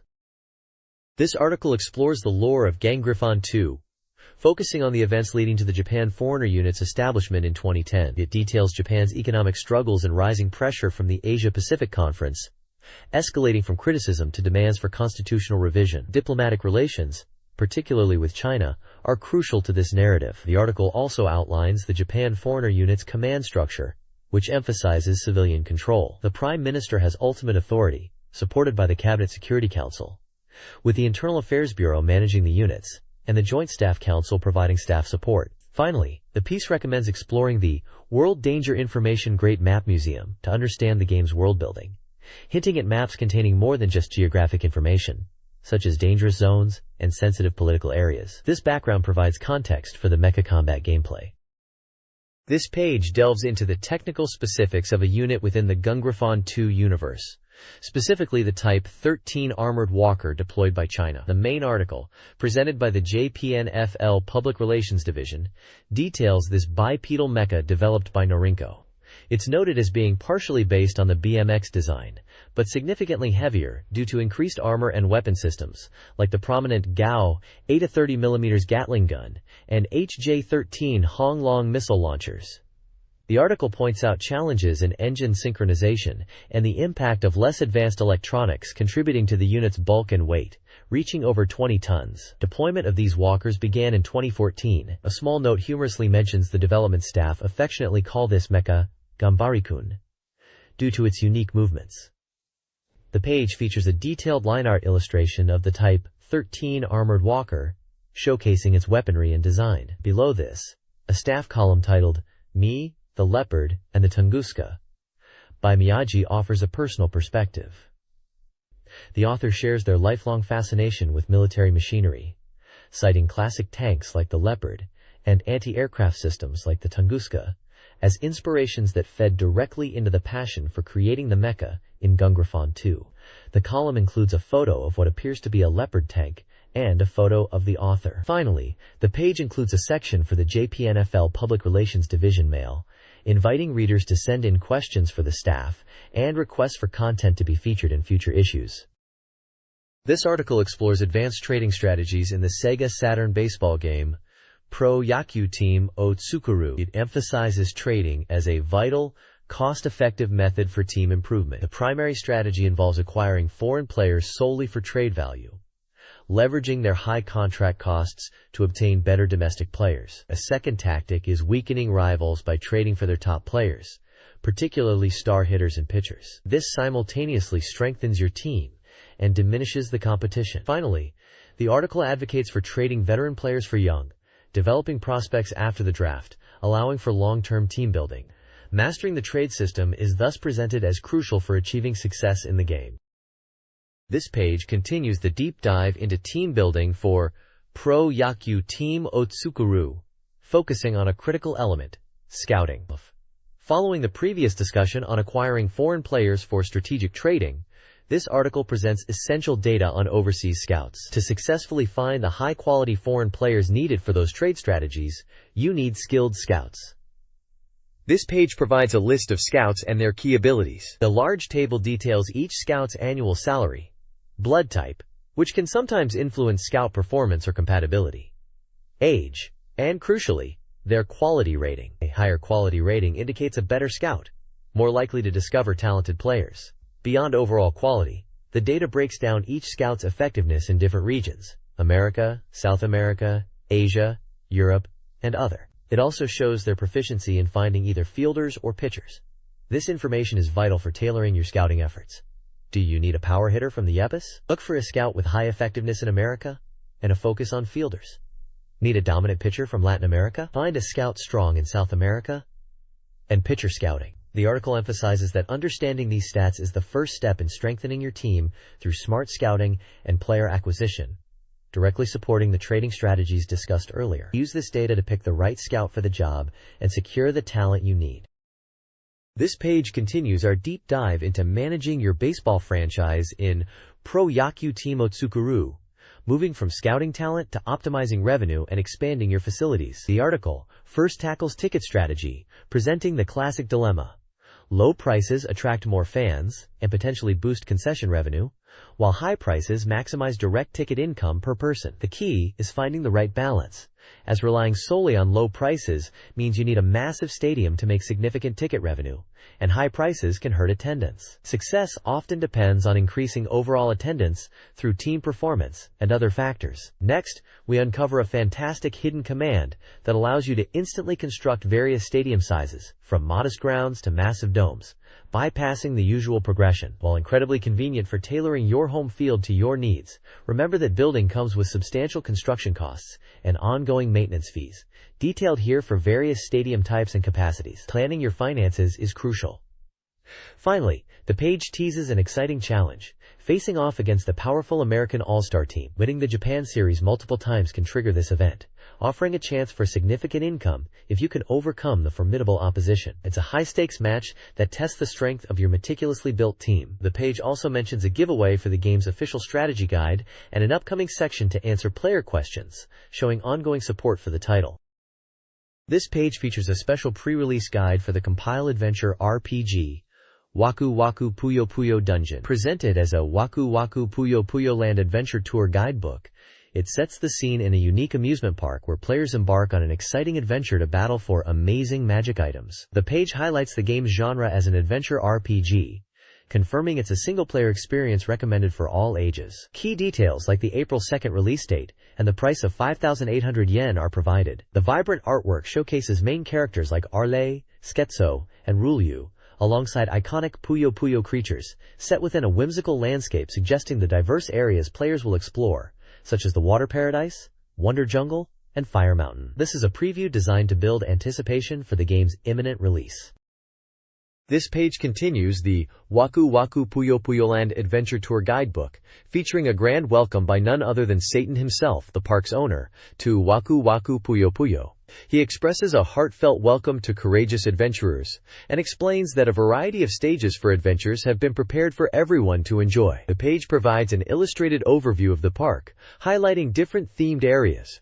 3 specific attractions and a shop are detailed. First is the Horror House, a Western-style haunted mansion filled with undead monsters, described as a thrilling attraction for advanced players who are seeking a challenge beyond typical easy adventures. It promises strong enemies and complex mechanics. Next, the Fire Mountain boasts boiling lava below the path, and powerful fire-wielding enemies waiting for you in the intense heat. Its complex terrain is noted, suggesting players might easily get lost. The water paradise offers a refreshing space filled with water, but the description humorously warns of sudden splashes that could ruin valuable magic scrolls. Finally, Momo's shop is presented as a sincere item shop, where players can appraise items found in attractions, remove curses from equipment, and purchase necessary adventure items and recovery goods. This page effectively highlights some of the diverse and challenging areas players will explore in Waku Waku Puyo Puyo Dungeon. This guide to Waku Waku Puyo Puyo Land details its survival adventure maze attractions. Players navigate perilous mazes filled with monsters and traps, with failure leading to item/experience loss and expulsion. Success rewards treasures, and completing all attractions promises a powerful item. Specific attractions include Wonder Jungle, difficult, beast-filled, Puyo Puyo Dungeon, beginner-friendly secret entrance, and Starlight Stage, fantasy-themed electric attacks, ear strain. Difficulty varies, and entry requires considering experience levels. The guide emphasizes starting with easier areas, checking score rankings for prizes, and using the information area for tips from park residents. Players are also advised to have sufficient memory capacity to avoid entry warnings. The page concludes with encouragement to enjoy the park. This page breaks down the game system and introduces the playable characters for Waku Waku Puyo Puyo Land's adventure mode, building on the maze concept covered previously. It explains a crucial rule. The game operates on a turn-based system where each action the player takes, such as moving or using an item, allows all enemies on the floor to take one action. While this might sound complex, the key takeaway is that enemies won't attack unless the player moves. The guide wisely recommends trying to fight enemies one-on-one to avoid being overwhelmed by counterattacks. The focus then shifts to the three main player characters. Arle Naja, accompanied by Carbuncle, is highlighted as a magic specialist, great for players who want to frequently cast spells. Rulu, joined by her companion Minotauros, is the physical combatant. She excels at close range but is vulnerable to magic, suggesting a strategy of aggressive, rapid attacks. Sketso Wege is presented as a versatile magic swordsman, capable of powerful spells and swordplay. But his reliance on high MP consumption means strategic usage is vital. The page also details the preparation system for special moves and magic. Players must pre-select their abilities from a menu before combat, and once prepared, they can be easily activated during movement. This adds a tactical layer, requiring players to anticipate encounters and set up their most effective skills beforehand. The screenshots show the grid-based dungeon crawling gameplay and a glimpse of the special move selection menu. This page delves further into the mechanics of Waku Waku Puyo Puyo Land's adventure mode, focusing on exploration and character management. A key takeaway is the game's dynamic dungeon design. The layout of each attraction's floor changes every time you enter, even if you're forced out partway through. This adds a layer of unpredictability, keeping exploration fresh. The guide strongly recommends utilizing all three main characters, Arle, Rulu, and Schizo, strategically. Switching between them, explained as returning to the stage selection screen, saving, and then restarting, allows players to leverage their unique strengths to overcome different challenges. Interestingly, items sold to the shopkeeper become available for purchase by any character later, encouraging a shared inventory approach. Further advice covers the early game, warning players about the risk of using unidentified items and magic formations before acquiring the necessary skill to recognize their effects. It emphasizes the importance of using restorative magic formations promptly when in danger. Finally, the page presents a recommended order for tackling the game's various attractions, noting that taking on certain dungeons simultaneously affects the difficulty, guiding players through the adventure. Screenshots show the shop, character selection process, and the flowchart of attractions. Puyo Puyo Dungeon in Waku Waku Puyo Puyo Land is designed for beginners, serving as an introductory area to unlock other attractions. It's a short, 3-floor dungeon with manageable enemies, emphasizing strategic combat. Players are advised to engage static enemies first, avoid traps like deceptive floors and movement-stopping mouse traps, and be wary of the honeybee's poison attack. The boss, Skeleton T, is weak to fire and summons other monsters. Players should retreat to healing formations for recoveries. Key mechanics include a recovery bonus upon floor transitions and guaranteed healing at the start of each floor. The special move, T-Bomber, is highlighted for its MP cost efficiency. Defeating the dungeon allows access to Water Paradise or Starlight Stage. This page details the Fire Mountain attraction within Waku Waku Puyo Puyo Land. Presented as the next challenge after the introductory Puyo Puyo dungeon, the area is described as difficult due to its narrow and complex terrain, making combat tricky. The page suggests players struggling here should return to Puyo Puyo dungeon to level up. Dangerous enemies include the Devil Fire, noted for high defense, and providing significant experience if defeated, though avoiding them is recommended. The Kodo Salamander uses a fire breath attack that ignores defense and deals fixed damage across a wide area. Traps featured are poison gas, which causes confusion and sleep and lowers attack, and flame pillars that burn items, requiring care with inventory. The associate boss is Oriman, an older man who attacks with his cane or tail. The main boss is Draco Centauros, a half-dragon fighter girl and rival to Rulyu. She uses powerful kicks and a breath attack from a distance. The guide advises keeping distance during the fight. Her special move is the flashy Dragon God Dance, which fills the screen with fire, has high destructive power, and is effective from afar. Despite appearing fire-based, it is actually a striking move. Defeating Draco Centauros clears the attraction. The page includes screenshots showing the game in action against different enemies and bosses. Water Paradise in Waku Waku Puyo Puyo Land presents a combat arena with linear paths ideal for long-range attacks. Players face numerous enemies, making careful movement consideration vital for avoiding direct combat. Beware of Medusa's paralyzing gaze and caltrop traps, alongside violent water traps that destroy scroll text. The associate boss is Suketo Dara, a fish with jump kick and projectile attacks. The main boss, Suri, the paranoid mermaid, favors close-range attacks, and her special move, "Don't bully me," can leave surrounding characters vulnerable. A recommended strategy is to maintain distance. The difficulty increases with each cleared attraction. Utilizing escape scrolls to retreat, level up, and repeat attractions for easier progression is advisable, particularly if you find valuable items.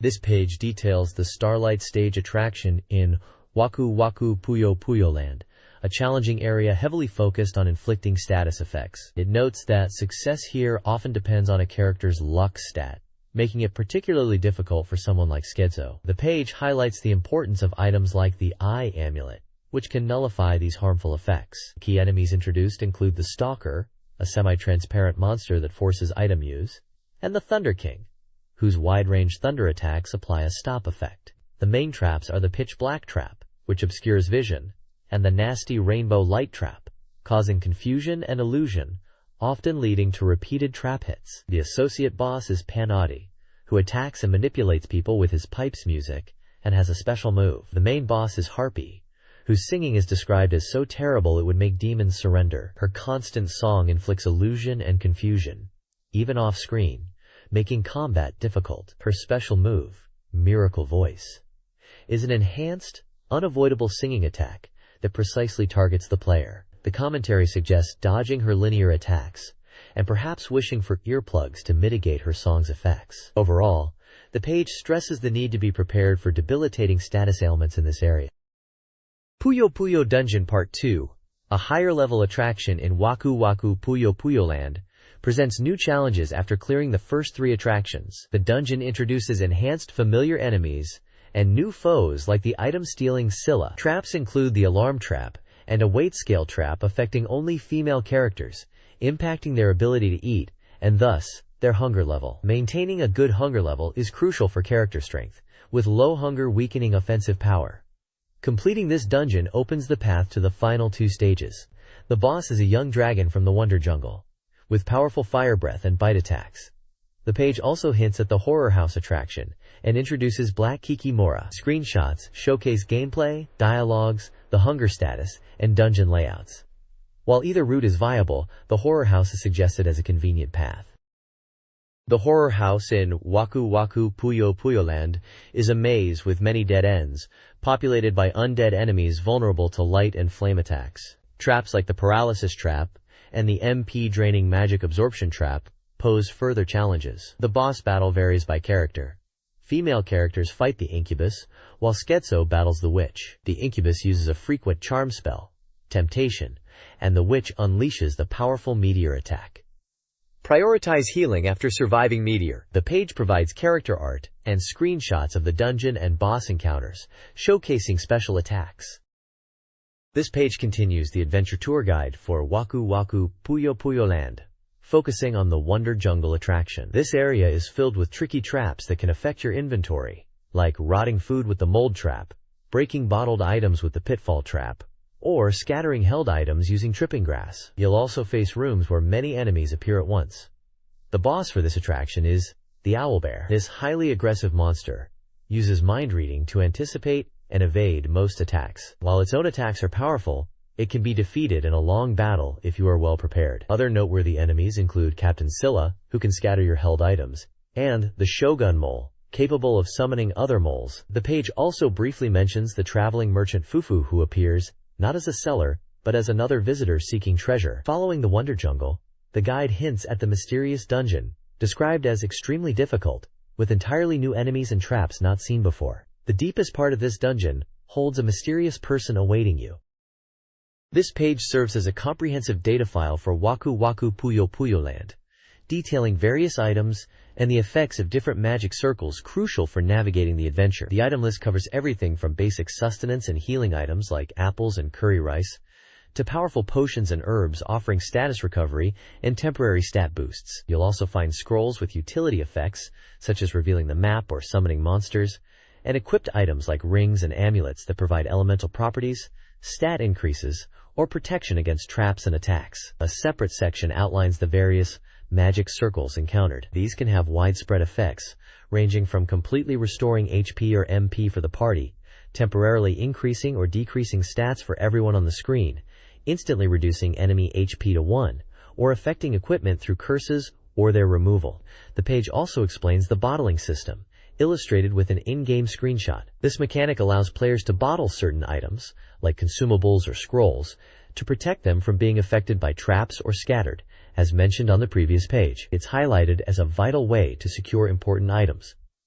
Finally, the guide touches upon special abilities players can learn during their journey. These include the ability to identify unknown items, deal with dangerous traps, and even synthesize equipment, all presented as essential skills that will greatly aid exploration. The artwork accompanying this section depicts a character examining various bottled items, emphasizing the utility of identification and item management.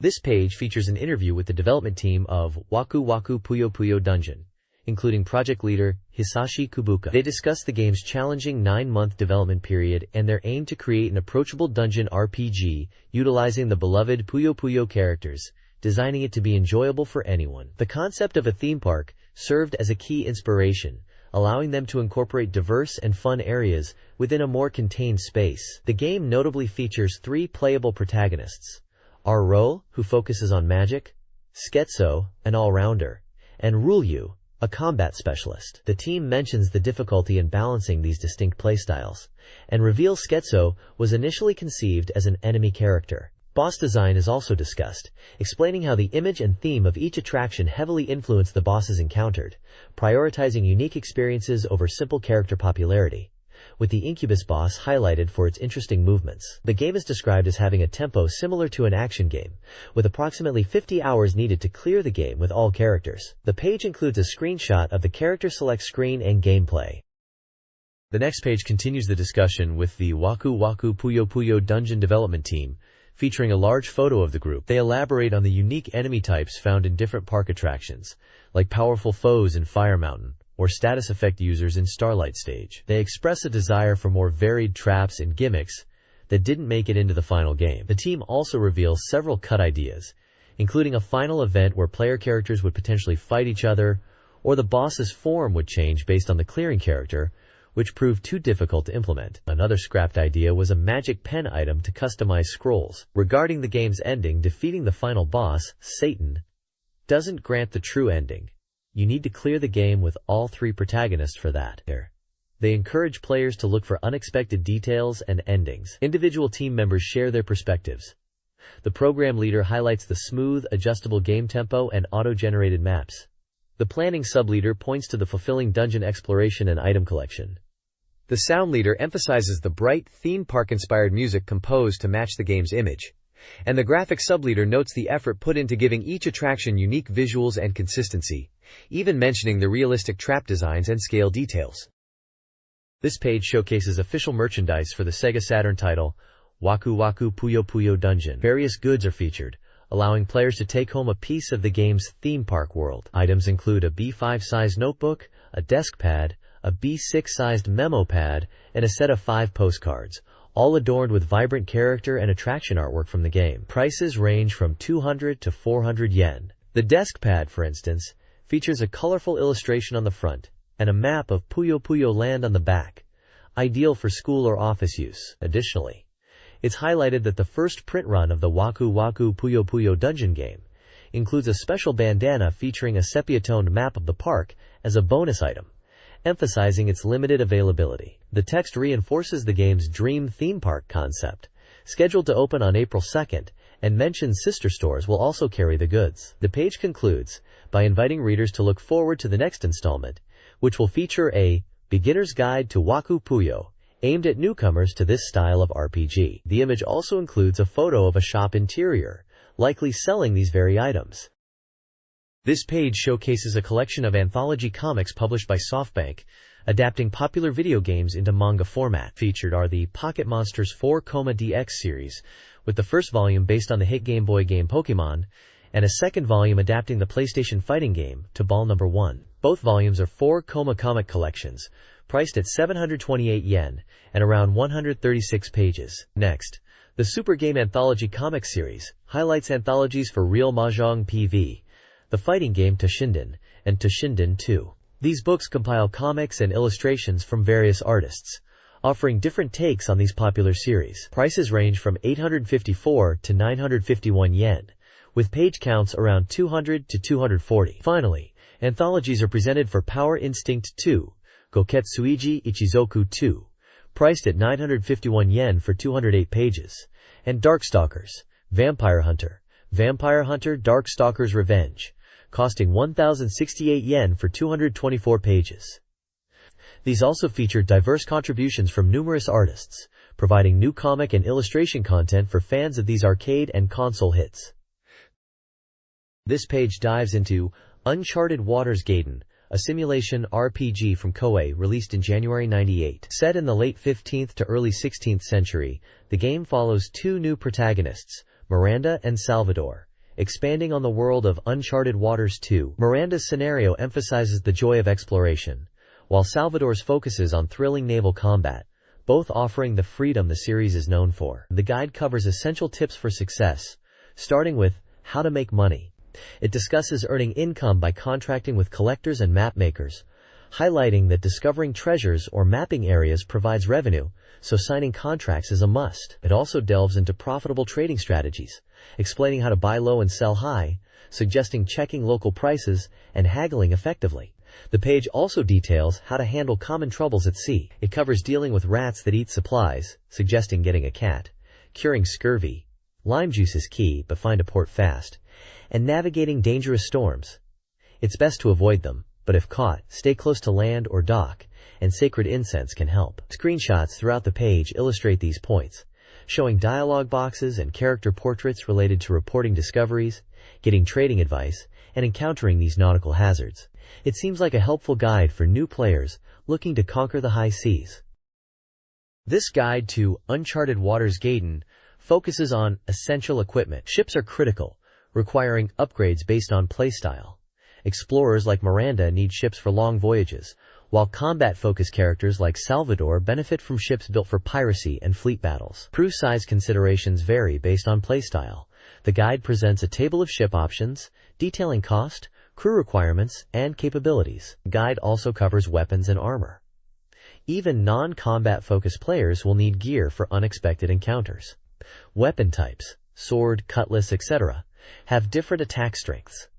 The tables list items, prices, and strengths, DA, with their acquisition locations. The strongest weapons and armor are obtainable in Iberia.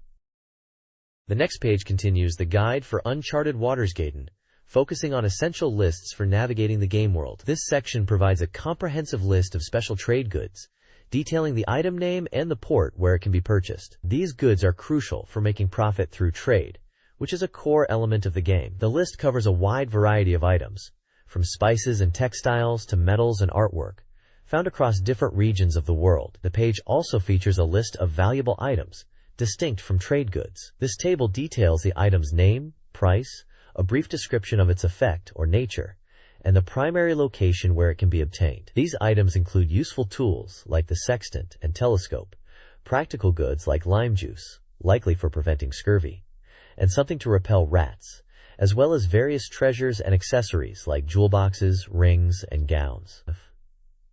Finally, the guide explains the importance of supply ports, especially when venturing into unknown waters. These ports are essential for replenishing supplies during long voyages. The page lists numerous supply ports across the world and their geographical coordinates, serving as a vital reference for planning long-distance expeditions outside the familiar Mediterranean and European areas. This page focuses on the discovery list in Uncharted Waters Gaiden. It begins by explaining that discovering settlements and other findings scattered across the world is a major part of the game's enjoyment. It offers tips for making discoveries easier, suggesting that a larger crew helps, and obtaining a telescope early is beneficial. The text also notes that exploring locations, sensaku, might be required for higher-ranked discoveries, rank B and above, and recommends stocking up on food for these expeditions. Finding discoveries and settlements is said to reduce losses and is crucial in certain scenarios. The main content is presented in 3 tables listing various discoveries. For each discovery, the tables provide its name, geographical coordinates, and rank, from D to A, plus a special star rank. The discoveries listed are diverse, including historical landmarks like Stonehenge and the Great Wall, natural wonders like Niagara Falls and Victoria Lake, animals like the giant panda and mammoth, and other unique findings, such as the Holy Grail and the Nazca Lines. The page also includes small screenshots showing messages players might see when making discoveries, such as finding a settlement and gaining adventure fame, or discovering ruins. This page dives into Gun Griffon, the intense 3D shooting game on SEGA Saturn. As a member of the 501st Mobile Anti-Tank Platoon, you pilot the powerful HIMAX mech through 8 challenging battlefields across Eurasia. The guide emphasizes trusting your machine and your skills in these harsh environments. It offers crucial techniques for survival and success. Mastering upper body rotation allows you to attack enemies to your sides while maintaining forward momentum, while using cover and fixing your viewpoint is vital in varied terrain. A key tip is to quickly eliminate enemy reinforcements the moment they appear, before they have a chance to disperse. Combat helicopters are best dealt with as soon as possible, ideally before they even take off, using the machine gun. The HIMAX is equipped with 4 distinct weapons: the versatile main gun, the machine gun useful against helicopters despite its low power, but watch for overheating, the wide-area rocket pod for clustered or fast foes, and the high-power guided missile, best suited for slow, heavily armored targets. Running out of ammo mid-mission is a major concern, so strategic weapon use is paramount. The game also features a helpful DLS system that provides vital permission intelligence, showing enemy routes and resupply locations. Enemy units are ranked based on durability, armor penetration requirements, and speed, information crucial for planning your attacks. This guide details the first 3 missions of Gun Griffon. Mission 1, Dandelion Seed, in Kharkiv, focuses on severing supply lines within 8 minutes, acting as a tutorial. Key strategies include using the machine gun against helicopters and destroying reinforcements early. Enemy units include tanks, infantry fighting vehicles, and helicopters. Mission 2, Dark Servant in Kyiv, tasks you with clearing the city center at night within 13 minutes. Navigation is challenging, and jumping is discouraged due to anti-aircraft guns. Utilize the machine gun against tanks and helicopters, landing on rooftops for helicopter engagements. Reinforcements include helicopters and an infantry fighting vehicle pair. Mission 3, Fox Hunt in Novosibirsk, requires destroying the Trans-Siberian Railway in snowy conditions within 8 minutes.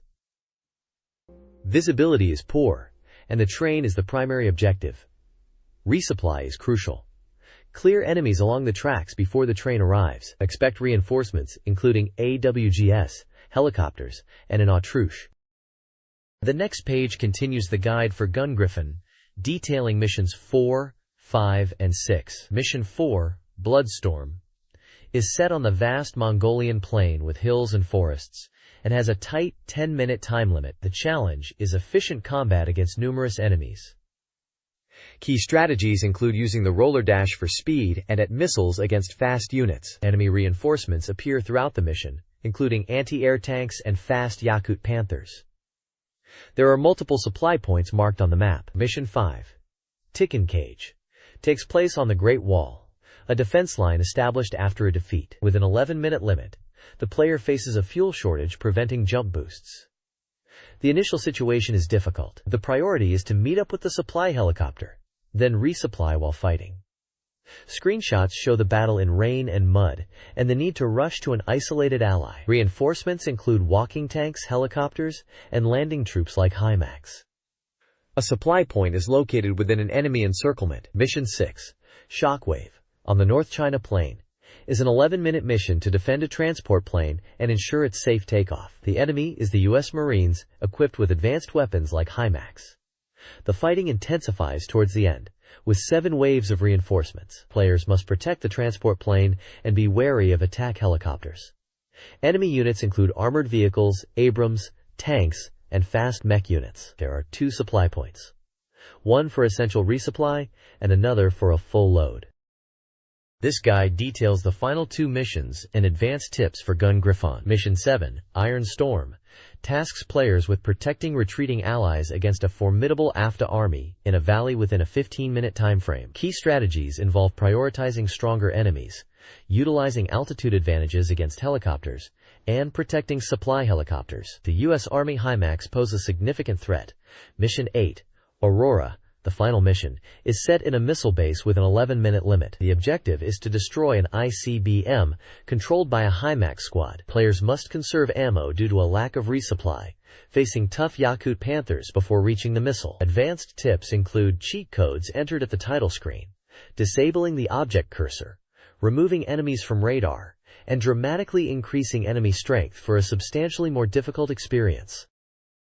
This page features 3 columns from different contributors. The first, titled End of Fiscal Year Plan by Kurokawa, discusses the overwhelming volume of game releases around the Japanese fiscal year end, noting that it's difficult for many good games to stand out amidst the rush. He reflects on the market's state, suggesting a potential crisis where only titles with strong brand power might survive the saturation. A brief note mentions the author enjoys being busy, perhaps to the point of work addiction. The second column, Ikebukuro Sera's Virtua Crash Volume 49 by Yutaka Ikebukuro, opens with an update on the release status of Virtua Fighter 2, clarifying it wasn't the final version mentioned previously, but is expected in April.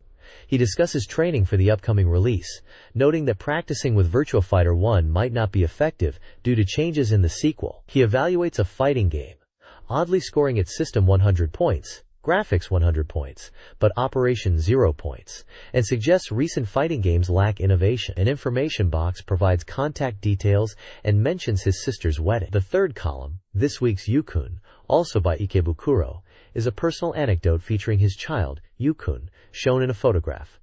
He shares a heartwarming moment about Yukun's improving language, and then a humorous, slightly bizarre story involving Yukun's mother, a friend who cosplays, and a karaoke outing.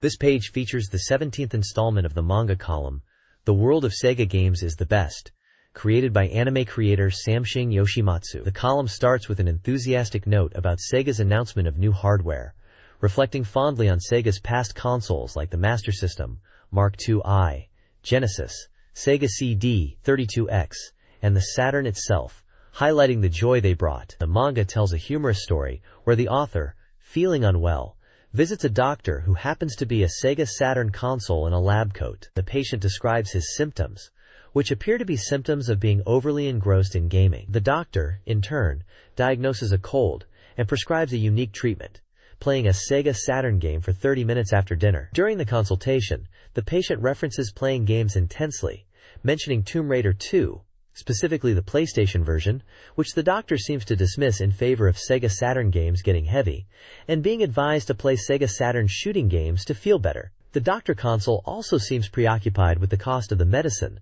listing the game price. The patient is ultimately delighted with this unusual prescription, finding the medicine, the game, delicious, and feeling better after receiving it. It's a lighthearted take on the deep passion Sega fans have for their games, suggesting gaming itself is the best cure. This page features a reader survey postcard used by the magazine to gather feedback from its audience. It provides instructions on how to fill out the form correctly, using numerical codes within designated boxes. The survey asks readers for demographic information like sex, age, and occupation, as well as their gaming habits, including the number of SEGA Saturn games they own, and which other gaming magazines they read. It also seeks opinions on the current issue, asking readers to rank the articles they found most and least interesting from a provided list. Furthermore, the survey inquires about the hardware and software readers currently own or plan to purchase, referencing extensive lists of available and upcoming SEGA Saturn games and hardware from the time, such as titles like Virtua Fighter 3, Panzer Dragoon Saga, and various controllers and accessories. This was a common way for magazines to understand their readership and gauge interest in games and hardware. This page features an announcement for the SEGA Saturn port of Pia-e Yukoso, a popular dating simulation game. The vibrant artwork prominently displays three main characters in their signature waitress uniforms from the titular Pia family restaurant setting, along with smaller screenshots hinting at other characters and scenes from the game. This version, rated 18+, was highly anticipated on the SEGA Saturn and promised enhanced features. Key highlights promoted include full voice acting for the female characters, exclusive original anime cutscenes, and additional scenarios not found in previous versions. It also mentions a special initial press edition containing bonus items like print seals and trading cards. This port successfully brought the charming visual novel experience to console players, building on the series' popularity. This page features an eye-catching advertisement centered around the anime series Gasaraki, illustrated by the legendary Haruhiko Mikimoto of Macross fame. Hype is high, with the text boldly claiming it's a super masterpiece animation surpassing that Macross, and confirming its TV broadcast debut on WoW in April 1998. The page is an advert for Yoyogi Animation Academy, known as Dai Ani, highlighting their collaboration on the Gasaraki production. The academy is actively recruiting students for upcoming terms, offering free school brochures and open house visits. They boast a wide range of creative courses covering animation, voice acting, various design fields, and production roles. The advert also details significant student benefits, including scholarships, dormitory access, and support for student projects. Aspiring voice actors can also find information about free auditions held in major cities. The academy has multiple locations across Japan. This page features a special spotlight on the Sega Ages release of the Phantasy Star Collection, commemorating the 10th anniversary of the original groundbreaking RPG series. The page is adorned with classic Phantasy Star artwork and images of the Sega Saturn game box. More importantly, it features commentary and interviews with key development staff from the original games and the collection, including Rieko Kodama, Yuji Naka, and Yoshihiro Miyamoto. They discuss the pioneering aspects of the 8-bit original, like its advanced FM sound and animated battles, born from significant effort. They share insights into the genesis of the series, referencing the RPG landscape dominated by titles like Dragon Quest II and Zelda 2. The Adventure of Link. The developers reflect on the series' unique sci-fi setting and its lasting impact, highlighting the smooth 3D dungeons that were a technical marvel at the time. The feature celebrates the legacy of Phantasy Star as it arrives on the Sega Saturn.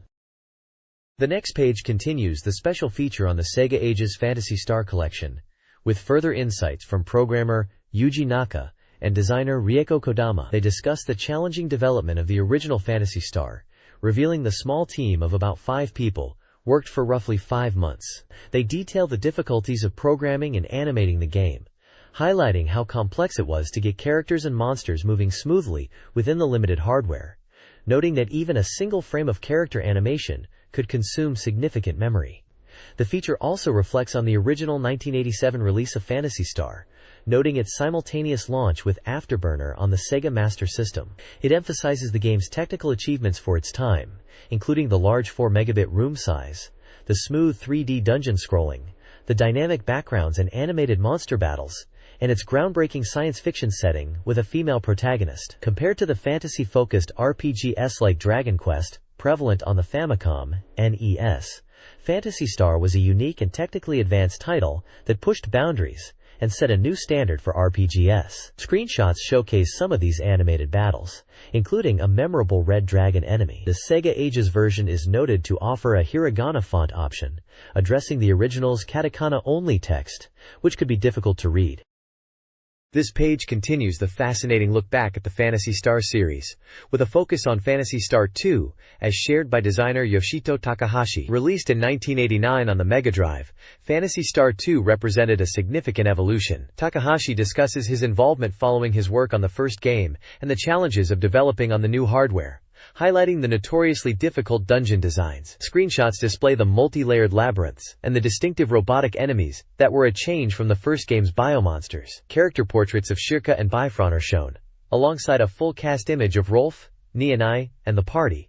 With a fun note about Shirka's original gender concept, the feature also mentions key gameplay mechanics, like the AI auto-battle system and the critical backup restoration program, features that were essential for surviving the game's tough difficulty. This page continues the deep dive into the Phantasy Star series, picking up the discussion with Phantasy Star 2-1, Generations of Doom, and Phantasy Star IV, The End of the Millennium. Developer thoughts cover the transition to the third installment, noting a change in staff and the unique generational story concept and multiple endings, a departure from previous games. They touch on the design of the world and characters, acknowledging some feedback received. Moving on to Phantasy Star IV. The developers express pride in this entry, calling it their favorite and a culmination of their efforts. They discuss the enhanced graphics, the dynamic battle system with combination attacks, and the satisfying conclusion to the Algol solar system saga. Screenshots display the character portraits and battle scenes from both games, along with key moments like the Landmaster vehicle from PSIV. The article also highlights the Sega Ages release, mentioning the inclusion of bonus materials, like pages from the old fan club magazine, which brought back fond memories for the staff. An exciting point raised is the possibility of a new Phantasy Star title featuring these original creators, prompted by the series' enduring international popularity. The interview concludes with reflections on Phantasy Star's legacy and its impact on the developers. This page showcases official guidebooks for the game. Pro Yaku Team wo Tsukuru. Let's make a professional baseball team.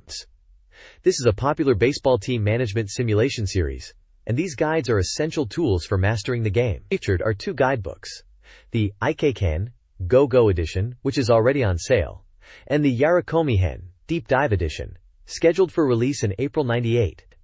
The Go-Go Edition is priced at 950 yen, while the Deep Dive Edition will be 1,400 yen. The ad features a lively cartoon baseball player and screenshots giving a glimpse into the game's interface and action. The guide highlights 4 key areas it covers, described as Subo, or essential points: team management, player training, camp activities, and comprehensive player data. For serious players looking to build a championship team, these guides are invaluable. This page is a vibrant feature from SEGA Saturn Press, highlighting both recently released and upcoming titles for the SEGA Saturn console. Prominently displayed on the left is the magazine's fiery logo. The page features 4 distinct anime-style female characters, adding a lively visual element, though they don't appear to represent specific games. The top section focuses on new release titles, providing a list of recently available games with corresponding page numbers for more details. Titles mentioned here include the arcade shooter collection Image Fight and X Multiply, and the action game Deep Fear, alongside other Japanese releases like Project X2 and Ultraman Illustrated Book 3. Below this, a large banner announces, "Coming soon!" and introduces upcoming SEGA Saturn titles. This section lists highly anticipated games nearing release. Noteworthy titles include the strategy RPG sequel Dragon Force 2, the racing game Wangan Trial Love, the simulation game Sotsugyu 2 I Wedding Bell, and other diverse titles like Nobunaga's Ambition, Shaoseiroku, and Winning Post 3. This page serves as a quick guide for players eager to know what new experiences await them on the Saturn. This page presents 2 exciting upcoming SEGA Saturn titles. At the top, we have a fantastic double feature: Image Fight and X Multiply. Arcade gears from Xing Entertainment, rated at 70% completion, and scheduled for May release. This package brings 2 classic arcade shooters to the Saturn. Image Fight is known for its challenging difficulty and signature speed control and pod system, while X Multiply, making its console debut here, features its unique atmospheric visuals and essential option weapons. The article praises these as high-quality, perfectly ported games, calling it a luxurious coupling that's a must-play for fans of the genre. The intense battles of these IRM classics are highlighted.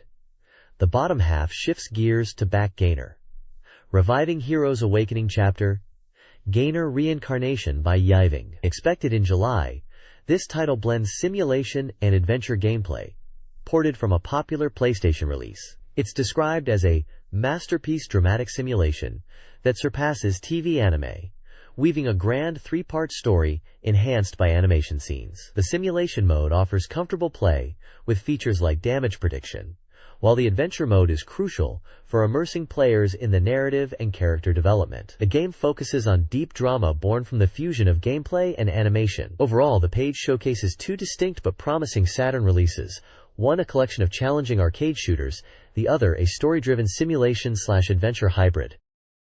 This page features three distinct SEGA Saturn releases.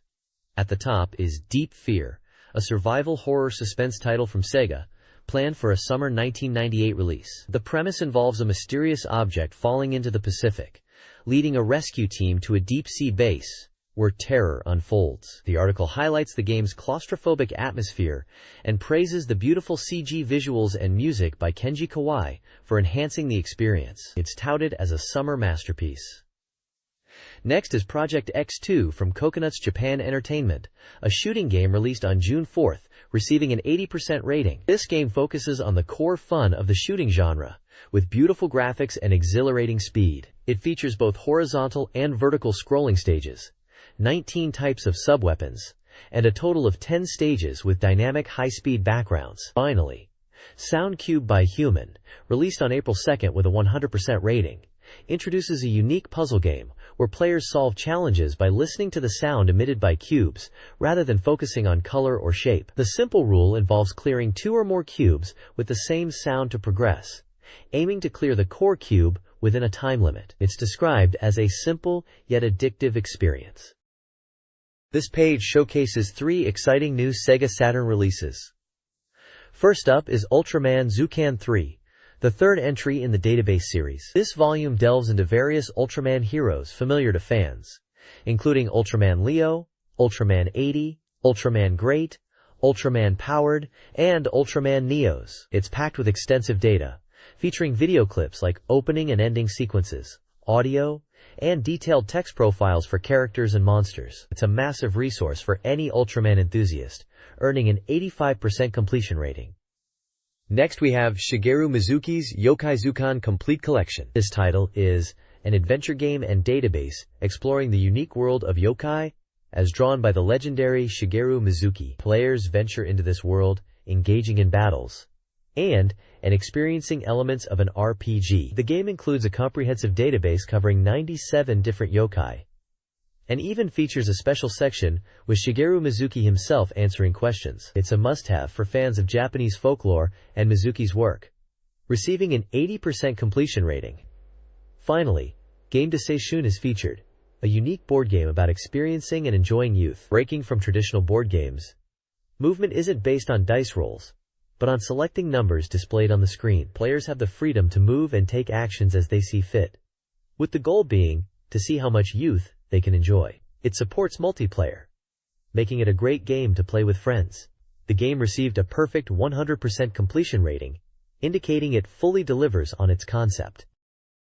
This page provides a detailed look at the upcoming simulation RPG, Dragon Force 2. It highlights the game's impressive opening movie and introduces the key players and their relationships within the Kingdom of Highland, one of the featured nations alongside Pandaria. The main character introduced is Akibal, the young king of Highland, whose growth story is emphasized, along with his relationship with his older sister Sybil. A relationship chart illustrates the connections between Abel, Sybil, his younger sister Dora, and loyal retainers like Albaleo, Hilda, and Carl.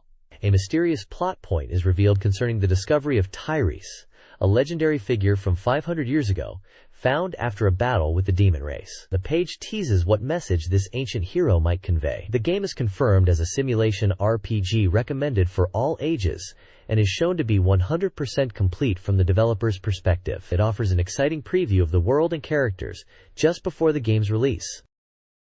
This page delves further into the world of Dragon Force 2, focusing on the Kingdom of Pandaria and its central figures. It introduces Bartz, the protagonist of this storyline, a warrior born from the conflict between humans and the demon race known as the Dog Rule. His path forward in this world, where he is shunned by both sides, is questioned. The page highlights Fina, a pure girl who illuminates Bartz's heart, detailing her tragic fate and her connection to him. The primary target is Delalcia, the leader of the demon race, who is described as an unforgivable adversary. Bartz's mission is clear: defeat Delalcia. An interpersonal relationship chart shows the key figures in Fandaria's early stages, including Bartz, Dario, Giuseppe, Enzo, and Stefano, illustrating their loyalties and distrusts. The article notes that Bartz is destined to become the king of Fandaria after his victory over Delcia. Finally, the page showcases the game's impressive opening movie, featuring characters like Tyrese and Remy. The visuals are praised for their artistic quality and production level, promising to capture the hearts of fans. This page features the game Wagan Trial Love, a unique blend of driving simulation and dating simulation. The game challenges players to conquer Bayshore races while also pursuing relationships with various girls. Key characters introduced are Akikawa Midori, a tennis-playing classmate who is part of a twin pair, and Orihara Yuko, a shy, aspiring novelist who undergoes a transformation. The game boasts 100% completion and is highlighted for its many elements packed in, allowing players to enjoy the individual stories of the girls, tune up their machines, or experience exciting racing scenes. Gameplay modes include Time Attack and Versus Battle, featuring various courses including the familiar Wengen Inner and Outer Loops, Natural Scenic Routes, and dedicated courses. The developer suggests players will find themselves engrossed, recommending players delve into the stories, tune their cars, and enjoy the long gameplay experience. It was released on April 2nd and is recommended for players 18 and older. This page delves further into Wagan Trial Love, highlighting its unique structure featuring two distinct scenarios, junior high and high school. The game blends racing with dating simulation elements. In the junior high scenario, the focus is on kart racing over the course of a year, with the player aiming to win the national tournament while developing relationships with 3 girls. Gameplay involves managing a schedule to build physical strength and academic ability. The high school scenario shifts to tuning car racing, where the protagonist, nearing graduation, aims for the national championship. Here, the player interacts with 6 different heroines.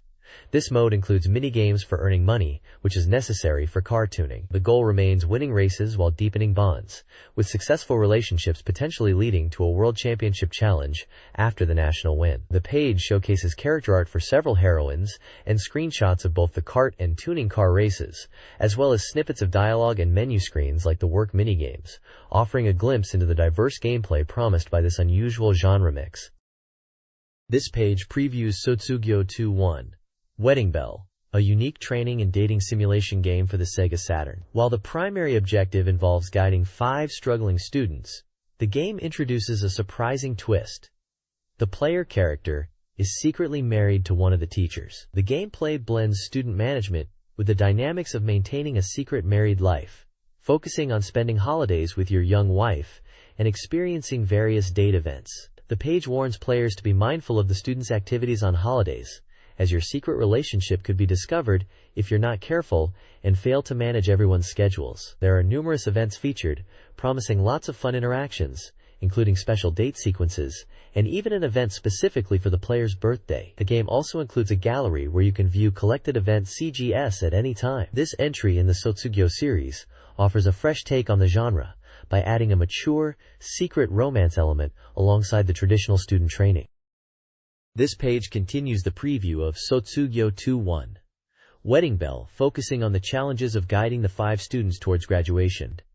It showcases various event locations like the students' bedrooms, the bathroom, kitchen, pool, and even hot springs, giving glimpses into their daily lives and potential interactions. The game shifts to a subject-based training system, designed to be more accessible for newcomers. However, mismanaging the students can lead to trouble, including events showing delinquency, illness, or injury, and students running away from home. The page provides examples of these negative scenarios with character art. Crucially, the game emphasizes the importance of academic performance. You must clear 5 regular exams. Passing these exams is vital for securing a happy ending and successfully graduating all students, as grades directly impact their progress. The preview highlights that getting good grades and avoiding failures is key to seeing the students grow and eventually graduate. The next page introduces the upcoming SEGA Saturn title, Kunsu Keto, a charming simulation battle game from Technosoft, scheduled for release on April 2nd. The main concept is building adorable characters, using a wide variety of parts, then taking them into battle in tournaments or against friends. The game emphasizes character customization. Your character's parameters, special moves, and abilities are entirely dependent on the parts you equip, which can range from standard gear to humorous items like eyebrows or clothing. The core gameplay loop involves winning battles to acquire more parts, allowing you to continuously power up your team of up to 3 characters. There are 2 main modes. A single-player mode where you progress through tournaments, gradually improving your character and earning rare parts, and a versus mode for battling other players. The versus mode even includes a unique betting match, where players can wager parts. The battles take place on diverse stages, with terrain playing a role in strategy. The page includes several screenshots showing the cute characters, the isometric battle perspective on different environments, and the character customization screen. The developer highlights the game's accessibility despite its simulation elements, and encourages players to experiment with part combinations to discover powerful abilities.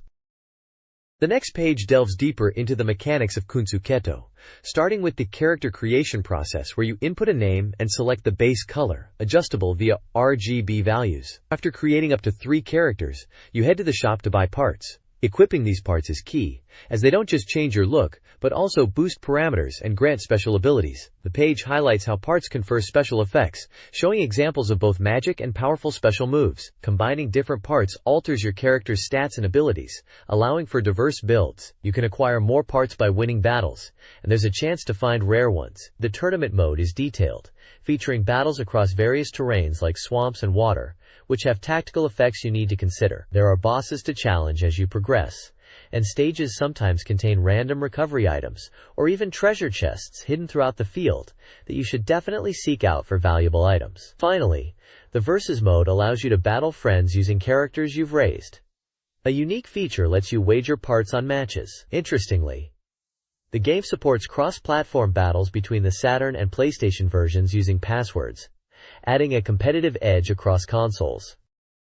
This page introduces the SEGA Saturn version of Nobunaga's Ambition, Shosei Roku, the 7th installment in the long-running strategic simulation series from Koei. The game, already available on PC and PlayStation, is highlighted for its refined systems and enduring appeal. The core gameplay revolves around managing talented officers, utilizing their strengths in either combat or politics, to unify Japan during the turbulent Sengoku period. Players must oversee their own territories, developing infrastructure and managing resources, while also engaging in strategic battles on a detailed map. The page features screenshots illustrating officer stats, domain management, the strategic map view, and the tactical battle screen. It also touches upon interacting with visiting merchants, a crucial element for resource acquisition. The article emphasizes the thrill of the unification race, centered around the historical figure Oda Nobunaga, but also allows players to forge their own path in history with other warlords.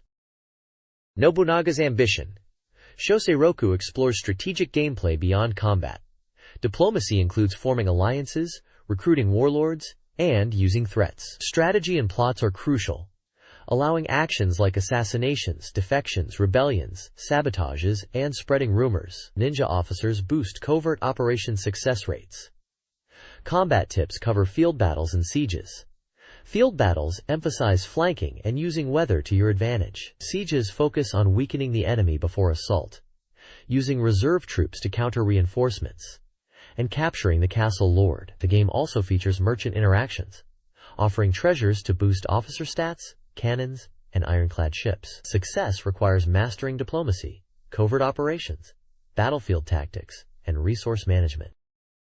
This page features Winning Post 3, a horse racing simulation game by Koei. It highlights the core gameplay loop, which begins with the player starting a small ranch with just 1 stallion and 1 broodmare. The ultimate goal is to utilize these horses to establish a grand bloodline dynasty. The game emphasizes the importance of bloodlines, allowing players to acquire famous historical racehorses like Tokai Teo and Biwa Hyahide to strengthen their breeding stock. Players aim to become top owners and breeders, competing in major races domestically and internationally. The simulation includes character interactions, with events occurring as you manage your ranch, meet new people, and acquire famous horses. The game also features the retirement of horses, passing their lineage down, and even allows for battling other players' horses using passwords. The page features screenshots of racing action, character portraits, and menu screens, illustrating the blend of management simulation, breeding depth, and personal interactions within the world of horse racing.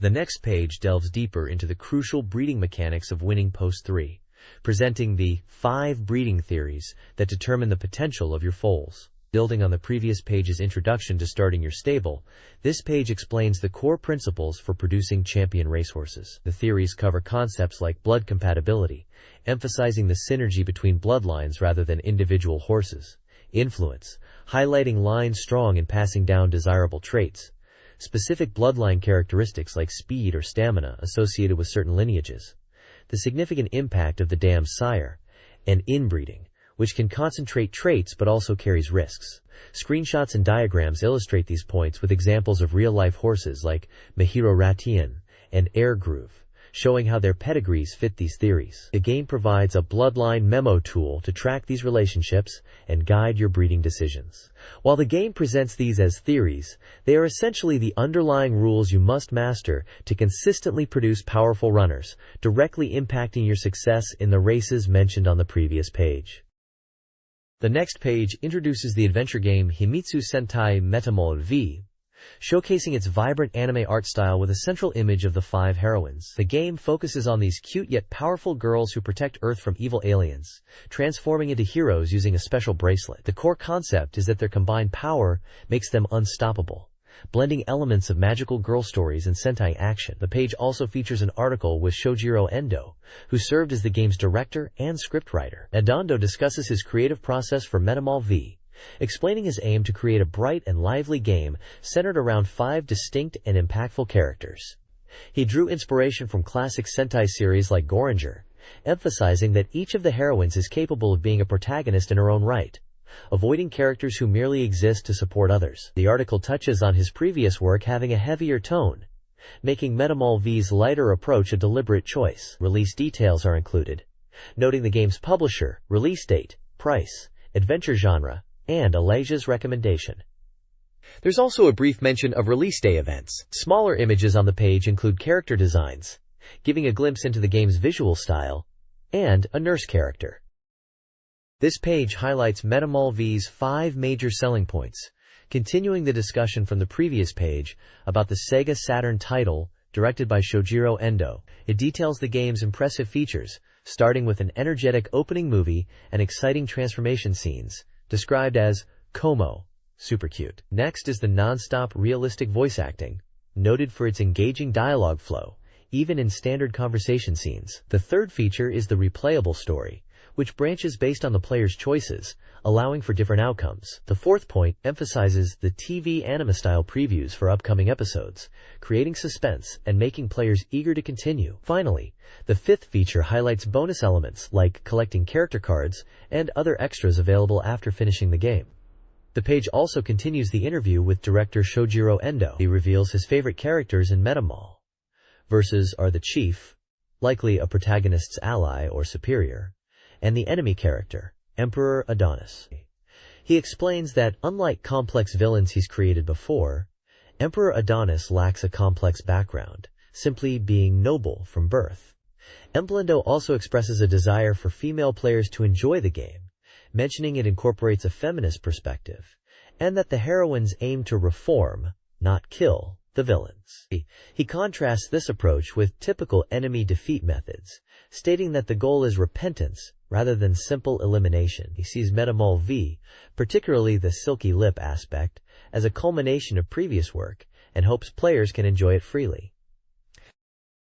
This page showcases the upcoming SEGA Saturn game, Tennis Arena, focusing on its realistic simulation of the sport. The developers emphasize the use of polygon graphics and motion capture technology to replicate authentic movements like serves and volleys, aiming for a truly realistic feel. The game offers 3 core play modes: singles for one-on-one matches, doubles allowing for 2-on-2 play with various human and computer combinations, and a tournament mode where up to 8 players can compete in a knockout bracket to become the champion. An option mode is available to customize game settings like match length and audio. A key technique highlighted is the aftertouch, performed by using the L or R buttons immediately after hitting the ball to add spin. Mastering this technique is presented as essential for executing tricky shots, and gaining an advantage over opponents. The game also supports the multi-terminal accessory for expanded multiplayer fun. The developers express confidence in the game's realism, suggesting it's a great way to get ready for the outdoor tennis season.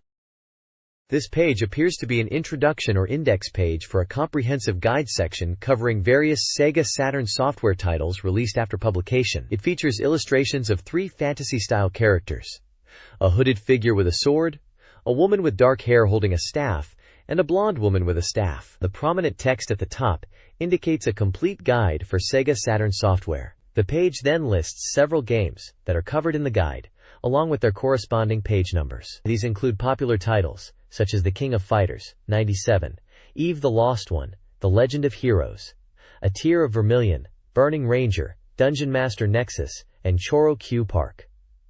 The guide promises to highlight key points and offer thorough strategies for these games. This page dives into The King of Fighters 97, specifically focusing on unlocking the powerful Orochi team as playable characters. It reveals the command required to select the mid-boss characters Yashiro, Shermie, and Chris on the character select screen. To unlock them, you need to hold the start button and input up, left, down, right, up, left, down, right. Then press the B and X buttons simultaneously. The article also touches upon strategies, system mechanics like command inputs and chase attacks, and future tips for winning against the CPU. Detailed move lists for Orochi Yashiro, Orochi Shermie, and Orochi Chris are presented, showcasing the powerful special and super special moves they gain from the blood of Orochi, making them a formidable force once mastered. The King of Fighters 97 offers 2 gameplay modes, Advance and Extra.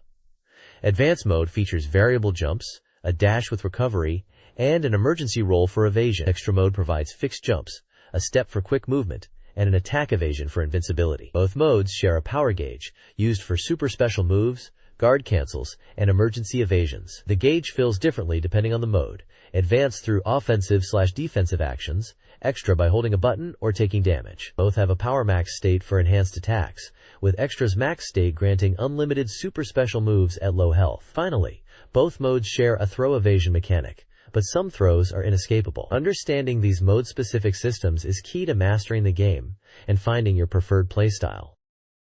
The King of Fighters 97 features several core gameplay systems. Simplified commands allow easier special and super move execution, though potentially leading to unintended activations. Holding the attack button after a direction input optimizes move timing. Attack defense, or guard points, grants certain moves automatic guarding frames, enabling defensive options within offensive attacks. These frames can even block super special moves. Special moves, essentially command normals, are executed with directional inputs and buttons, often serving unique functions, including overhead attacks. They are highly versatile due to their cancelability from normal moves into other specials or supers, creating combos.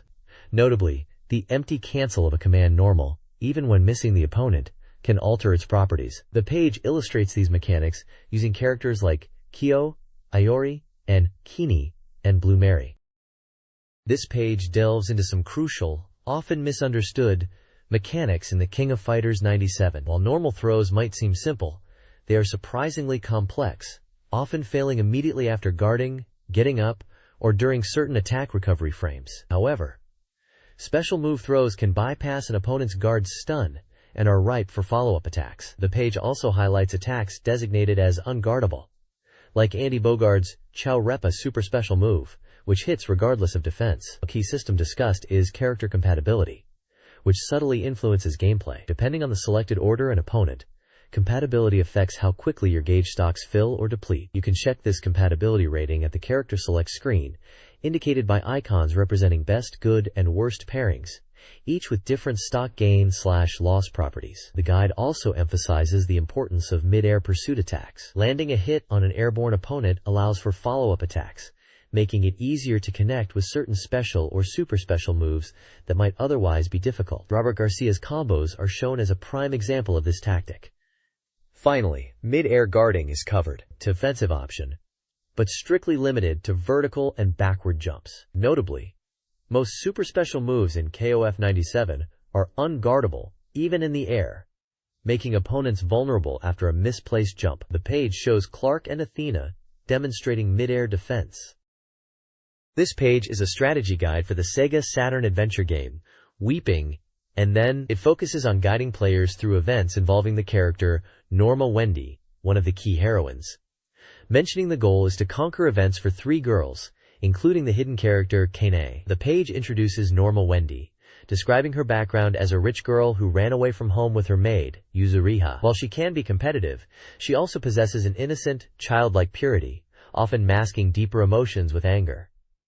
Several specific events involving Norma are detailed. One involves using a key in the laundry room, leading to a scene where Norma is initially angry, but then shows a pure smile when sprayed with water. Another section covers a riddle involving a 25-degree panel, where solving it alongside Norma offers a bonus scene showing her vulnerable side. A life or death event describes rescuing Norma from a flooded bathtub sealed with planks, requiring the use of specific items like pliers and a bar. A gold event occurs in the laundry room after a chain of events, where Norma slips on ice and recounts her story, culminating in a hopeful smile. Finally, a one-point section highlights Norma's diverse expressions throughout the game. Starting as unapproachable, she reveals various faces as the story progresses, including a gentle smile for those she trusts and a sad look when experiencing loss. The guide encourages players to see these different sides of her character.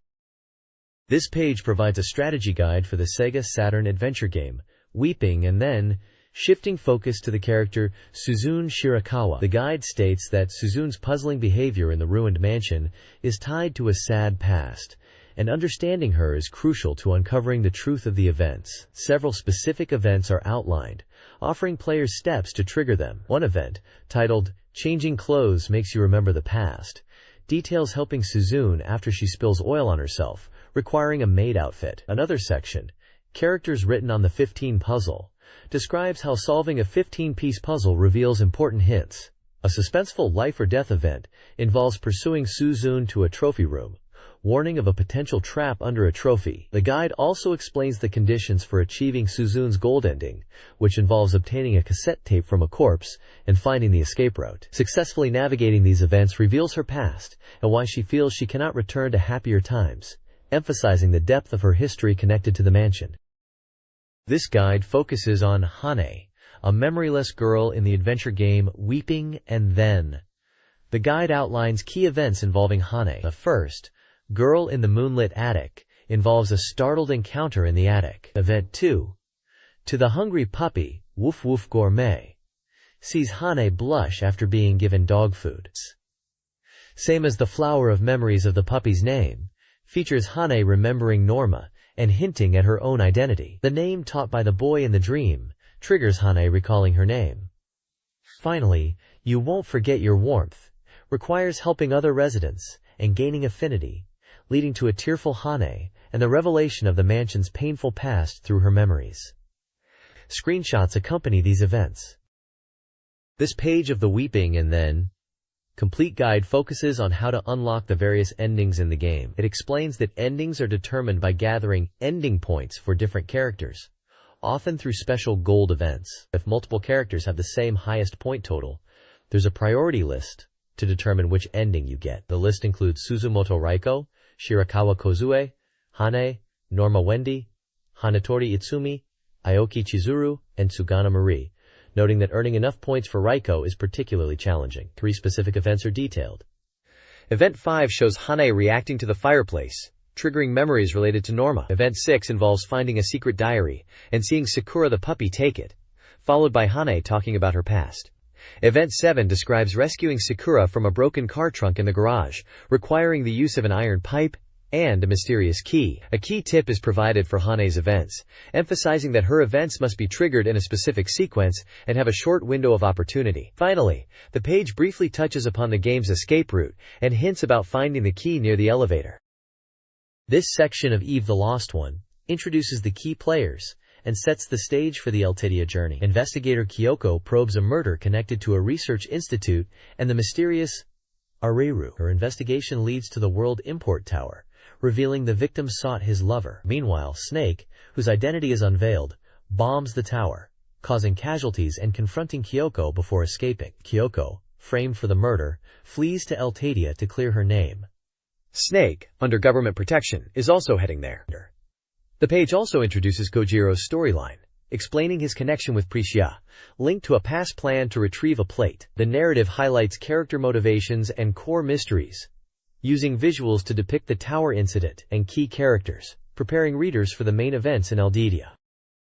This page delves into the next phase of Eve, the Lost One, shifting the action to Elfidia. Framed by Snake for the murder, Kyoko secretly arrives here, desperately needing help from the NCS Department of Defense and the Queen of Priscia to clear her name. Her fragile hope rests with the Queen. The guide introduces key locations in Elcadia. Kyoko makes the Hotel Le Conche her base of operations, encountering its intriguing owner, Ruka, and Meina, a young woman tied to the Queen. The narrative highlights Kyoko's struggle to contact the Queen directly, eventually succeeding with Meina's assistance and arranging a crucial meeting, with Kojiro's name used as leverage. The dance hall is presented as another important spot to meet characters, specifically mentioning members of the Basquiat group and hinting at gathering information, with Ruka showing a playful interest in handsome attendees. A map of Elgadia gives a sense of the city's layout. Perhaps the most significant event detailed is Kyoko's visit to the museum. While seemingly a mundane stop, she stumbles upon a secret American military base hidden within and encounters a soldier, setting the stage for a major plot revelation and further complications in her investigation. Brief character profiles for Ruka and Meina provide background details, hinting at their roles and personalities. This page continues the story of Eve, the Lost One, detailing the critical events following Kyoko's arrival in Elcidia. After realizing she is being pursued by the US Department of Defense, Kyoko quickly leaves the Hotel Le Conche, appreciating a final meal prepared by the kind owner, Ruka. Her destination is Amania village, where she is set to meet Priscia. The central focus shifts to the long-awaited moment, the awakening of Eve. This pivotal scene is described as a dramatic movie sequence. Priscia guides Kyoko through the process in Agasania village, using a clever deception to perform the awakening discreetly. Kyoko successfully awakens Eve by using a device containing vital data, seemingly the ad.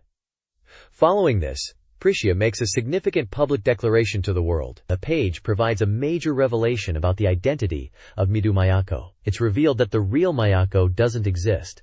The person known as Mayako was a clone of Priscia, into whom the former king attempted to transfer his consciousness before his death. He lived as Mayako for several years, planning to seize power through succession. However, this body was unstable and required constant insulin. It ultimately failed 3 years prior, leading to him being referred to as Eve, and being preserved until this moment. The page features screenshots illustrating Ruka at the hotel, the meeting with Priscia, various stages of the Eve awakening sequence, Priscia's declaration, and an image of the character associated with Midu Mayako. This page details the events surrounding Snake following his arrival in Elcidia. Having secured the coveted brown bottle containing the ad, Snake, rescued by Elitsis intelligence officer Monica after being nearly exposed by Kyoko, arrives in Elzidia as a state guest at the palace.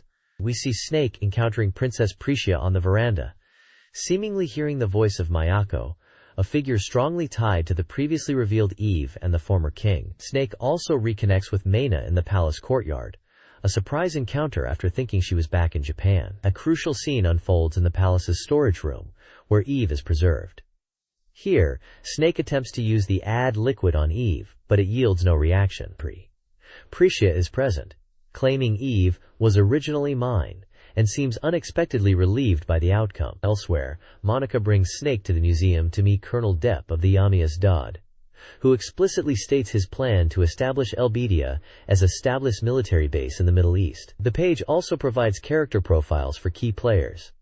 Priscia, the young queen pushing for modernization, Archbishop Romeos, a traditionalist opposing her, Monica, the EUS agent who rescued Snake, and Colonel Depp, the EUS military official with strategic ambitions for Elgidia. The narrative confirms the contents of the brown bottle are indeed the ad, central to the Eve storyline. This guide covers Snake's actions on June 5th in the Snake chapter. A key tip emphasizes exploring all locations and potentially switching scenarios for progression. Snake starts at the Ministry of Defense, discussing Eve with Monica, before learning Eve vanished from the palace. He then rushes to Incania village, finding events already concluded with Eve awakened by Priscia and Kyoko. Snake sees Kyoko. Next, Snake pursues Kyoko at Hotel Le Conche, but she escapes. He then shifts focus to Priscia, Finally, at the palace courtyard, progress is blocked until events of both June 5th and Kyoko's June 6th scenario are done. Snake meets the gardener, a mysterious figure possibly linked to the Basque faction, who provides information about Prisia. This page features the shortest path guides for the June 5th scenarios in Even the Lost One, covering both the Kyoko chapter and the Snake chapter. The guide for Kyoko on June 5th details her actions, starting at Hotel Lukanshe and involving interactions with Yuji and Ruka. The accompanying text notes that, despite the low command count, this day is crucial for Waking Eve and features many movies, signifying a major build-up in the story. A small screenshot shows Prisia seemingly activating something related to the less than add greater than system. The guide for Snake on June 5th outlines his movements between locations like Hotel Lukanshe, the Ministry of Defense, the Palace, and Asania Village. It details interactions with characters, including Monica, an old man, and Commander Depp, as Snake searches for Eve and Prisia. The commentary mentions that this chapter also has relatively few commands, but highlights a potential stumbling block during the transition from the palace to Anunia village, noting that overcoming this leads to a significant movie scene. These charts provide efficient routes to progress through the day for each character. This page delves into the critical Rude Castle segment of the RPG, Legend of Heroes IV, Shiroki Majo. It provides a strategy guide for navigating the final stages of the journey in the Kingdom of Forfetia. A flowchart illustrates the progression, starting from Gerd Hill, leading through the town of Rude, the inn, and Moscow's house, before entering Rude Castle and facing Rivas.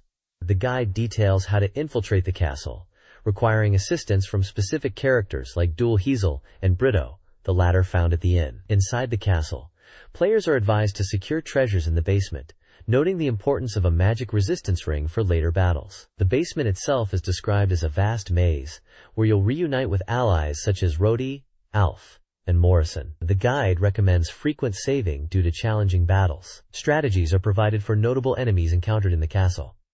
Dark Knights and Devil Armor are susceptible to fire magic. Necromancers can be neutralized with sleep spells. And spirits, despite their appearance, are weak to physical attacks. Finally, the guide covers the climactic battle against Rivas on the 9th floor, a powerful foe who utilizes diverse magic and can heal. Managing your magic points and preventing Rivas from healing are highlighted as crucial for victory. Screenshots throughout the page illustrate key moments and enemy encounters.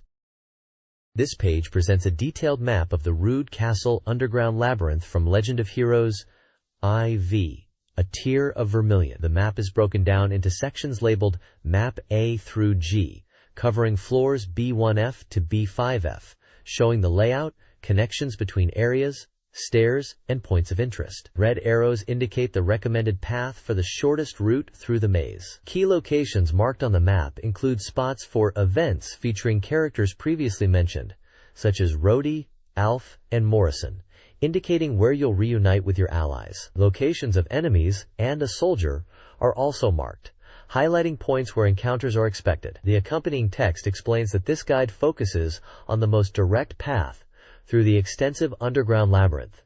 It explicitly mentions that while there are other floors, there are no additional treasure chests to be found underground. The advice given is to follow the arrows precisely if you want to reach the moving final event quickly. This map serves as a crucial guide for players navigating this complex dungeon segment to progress the story. This page dives into the SEGA Saturn classic, Burning Ranger, focusing on a unique feature that extends the gameplay. The main highlight is the reveal of the special rescuees in Mission 3. Interestingly, these aren't just random NPCs.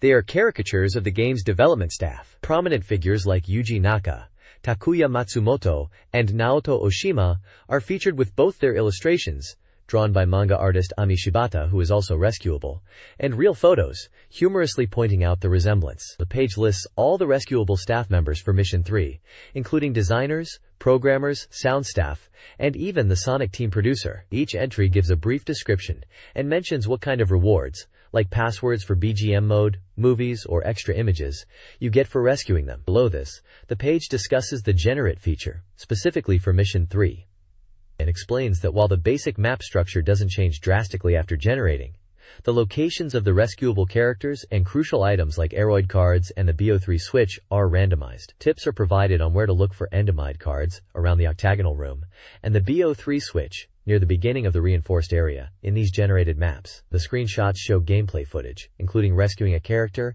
and navigating the game's futuristic environments. This guide provides valuable insights for players looking to fully explore the replayability offered by the Generate mode. This page delves deeper into the secrets and bonus features hidden within Burning Ranger. It highlights 3 special modes accessible via passwords, often earned by rescuing specific individuals, linking back to the previous page's discussion of staff rescuees. First is the BGM mode, allowing players to experience game areas with only the background music playing, selectable using the main characters Xiao, Tylirus, and Iria. Next is the movie test, where inputting specific passwords unlocks the ability to view various in-game animation sequences. There are 9 different patterns of these movies available to see. The third special feature is the navigation test, a sound test mode that lets you listen to all the recorded navigation voice patterns and sound effects from the game, including some that might not be heard during a normal playthrough. The page also continues the strategy guide, with tips for the Generate feature in Mission 3, the Green Tower. It explains how generating the map randomizes the location of rescuees and key items like Intanid cards and the BO3 switch, offering guidance on finding these items. Finally, there's an exciting reveal. The first public illustration of Illyria in her Burning Ranger suit, hinting at content related to the BGM mode or perhaps other unlockables. A reference password is also provided, likely for one of these special modes. Dungeon Master Nexus, a groundbreaking real-time RPG for the SEGA Saturn, is a unique game targeted toward beginners. The game's story begins with The Sufferings of Saron, where the protagonist, Saron, must investigate a dungeon on Mount Anais. His master's failed attempt to harness a power gem split his soul, leading to the creation of Lord Chaos, who threatens the world. Sarone, after a premonition and a strange encounter, receives a cryptic message, prompting his descent into the dungeon. The guide introduces Muramasa, a skilled swordsman. Players begin in the Hall of Heroes, selecting 4 party members from 20 dormant heroes. The adventure starts on level 2, B1F, after party selection. A map of the Hall of Heroes is included to help players navigate the starting area. This section of the Dungeon Master Nexus Guide unveils hidden heroes and crucial gameplay strategies. 2 hidden heroes, Shadow and Rogue, are found by discovering seemingly normal walls that conceal passages. These heroes possess superior starting stats but minimal gear. The guide then advises on party composition, recommending a balanced group of 4. 2 frontline fighters and 2 backline magic users. The selection order determines their position. Finally, the guide details game configuration. Normal difficulty requires mana to use the magic map, while easy mode provides a free map and more forgiving resource management. The guide recommends easy for new players or those who found the original game difficult. Illustrations feature Tiger and Elijah, showcasing potential hero options. This page continues the guide for Dungeon Master Nexus, picking up as the party descends into level 2 of the dungeon beneath Anayasu Mountain. After the Master's spirit reappears briefly, the heroes recruit companions, including Hulk, Daru, Tika, and GZMG, forming the core party seen in the interface screenshot. The guide highlights the transition from communicating with spirits to the more challenging interaction with physical forms, noting how the connection weakens. Gameplay mechanics are then detailed, focusing on essential item interaction using the hand pointer. The guide explains how to use the pointer and different buttons to pick up items, store them in the backpack, throw them, or swap them with items you're holding or on the ground. Mastering these actions is crucial for efficient dungeon crawling. The importance of managing light is also emphasized, as level 2 is dark. Players are advised to carry torches, which burn out, or use the torch magic spell, noting its effectiveness improves with practice. The page includes a useful map of level 2 and screenshots, demonstrating item handling techniques and the torch's effect. This page delves into level 3 of Dungeon Master Nexus, described as the most challenging level to clear, stating that mastering it means you've grasped the fundamentals of Dungeon Master. The guide praises the party members Hulk, Daru, Titika, and GZMG for their strengths and resilience, despite their recent resurrection. It details their efforts to prepare for the level by gathering supplies. The text then describes navigating the level, encountering a locked gate, and eventually reaching an open area with an adventurer's corpse. Interacting with this corpse leads to a key gameplay mechanic, The use of the Rod of Souls, this item, obtained earlier, allows for temporary communication with certain spirits, and the page explains how to use it by pointing at the corpse and pressing a button. This interaction yields crucial information about the boss, Bulks. Furthermore, the guide addresses spellcasting, specifically the conditions for failure, noting that low experience, missing required items like empty flasks for potion spells, or incorrect symbol combinations can cause spells to fail. It highlights the importance of empty flasks for spells that create potions, explaining different methods to produce and use them. The page includes a map of level 3 to aid navigation and screenshots illustrating spell results and item usage. This page offers a comprehensive strategy guide for Koro Q Park on the SEGA Saturn, focusing on the goal of collecting all 80 miniature cars. It outlines key aspects of the game, starting with mastering the 15 main courses, detailing the conditions needed to clear them, such as finishing first, collecting coins, and avoiding collisions. The guide then covers obtaining rare cards, which are found on specific courses, like the Farm Q, Branch Road, and Jumping Race courses, and can be exchanged for unique cars. Utilizing the game shop is highlighted, noting special time sales that occur at certain hours, doubling the number of cars available. For those seeking better performance, the driving school is recommended, providing target times for passing both on-road and off-road courses at higher difficulty levels. The page also reveals conditions for unlocking hidden courses and provides tips on earning money efficiently through techniques like using shortcuts and aiming for specific race conditions to maximize prize money. Screenshots throughout the guide illustrate the game's interface, various courses, the shop, and race action, giving players a visual aid for conquering Koro Q Park. This page features an advertisement for the official guidebook for the SEGA Saturn game, Burning Rangers, a title from Sonic Team. The striking artwork showcases the main characters of the game, including Xiao Amaban, Chris Parton, Ice, and Big Landman, set against a dark, electric background with fiery elements below. The guide promises a thorough strategy for this highly anticipated release. It covers essential game aspects, such as basic controls and the game system, provides detailed maps to navigate complex stages, and offers an in-depth look at the unique Generate system. Additionally, it includes character-setting materials, comments directly from Sonic Team developers, and other valuable information aimed at helping players rescue all survivors in the game. The guide is 104 pages long, priced at 1,000 yen, and is currently on sale. It is published by SoftBank Publishing. This page kicks off a special feature for the SEGA Saturn game, The Conveni, focusing this week on Tomomi Kuribayashi, who plays the role of Ami Kurashina, and mentioning Yosuke, who plays Yosuke Sagayama. The feature delves into interviews with the actors involved in this unique title.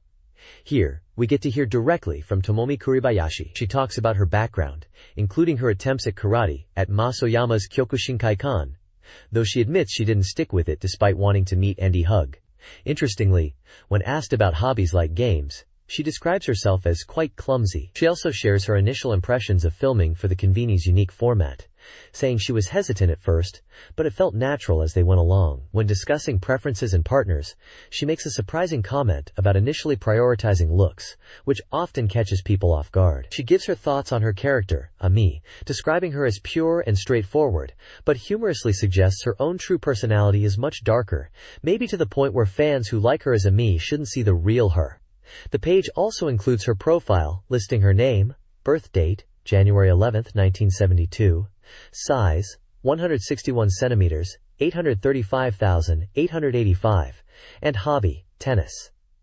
There's also a list of some of her past television, film, and V-cinema appearances. Finally, a section highlights reader feedback and mentions fan letters about Tomomi Kuribayashi. This interview provides a fascinating look into one of the actors behind the Conveni.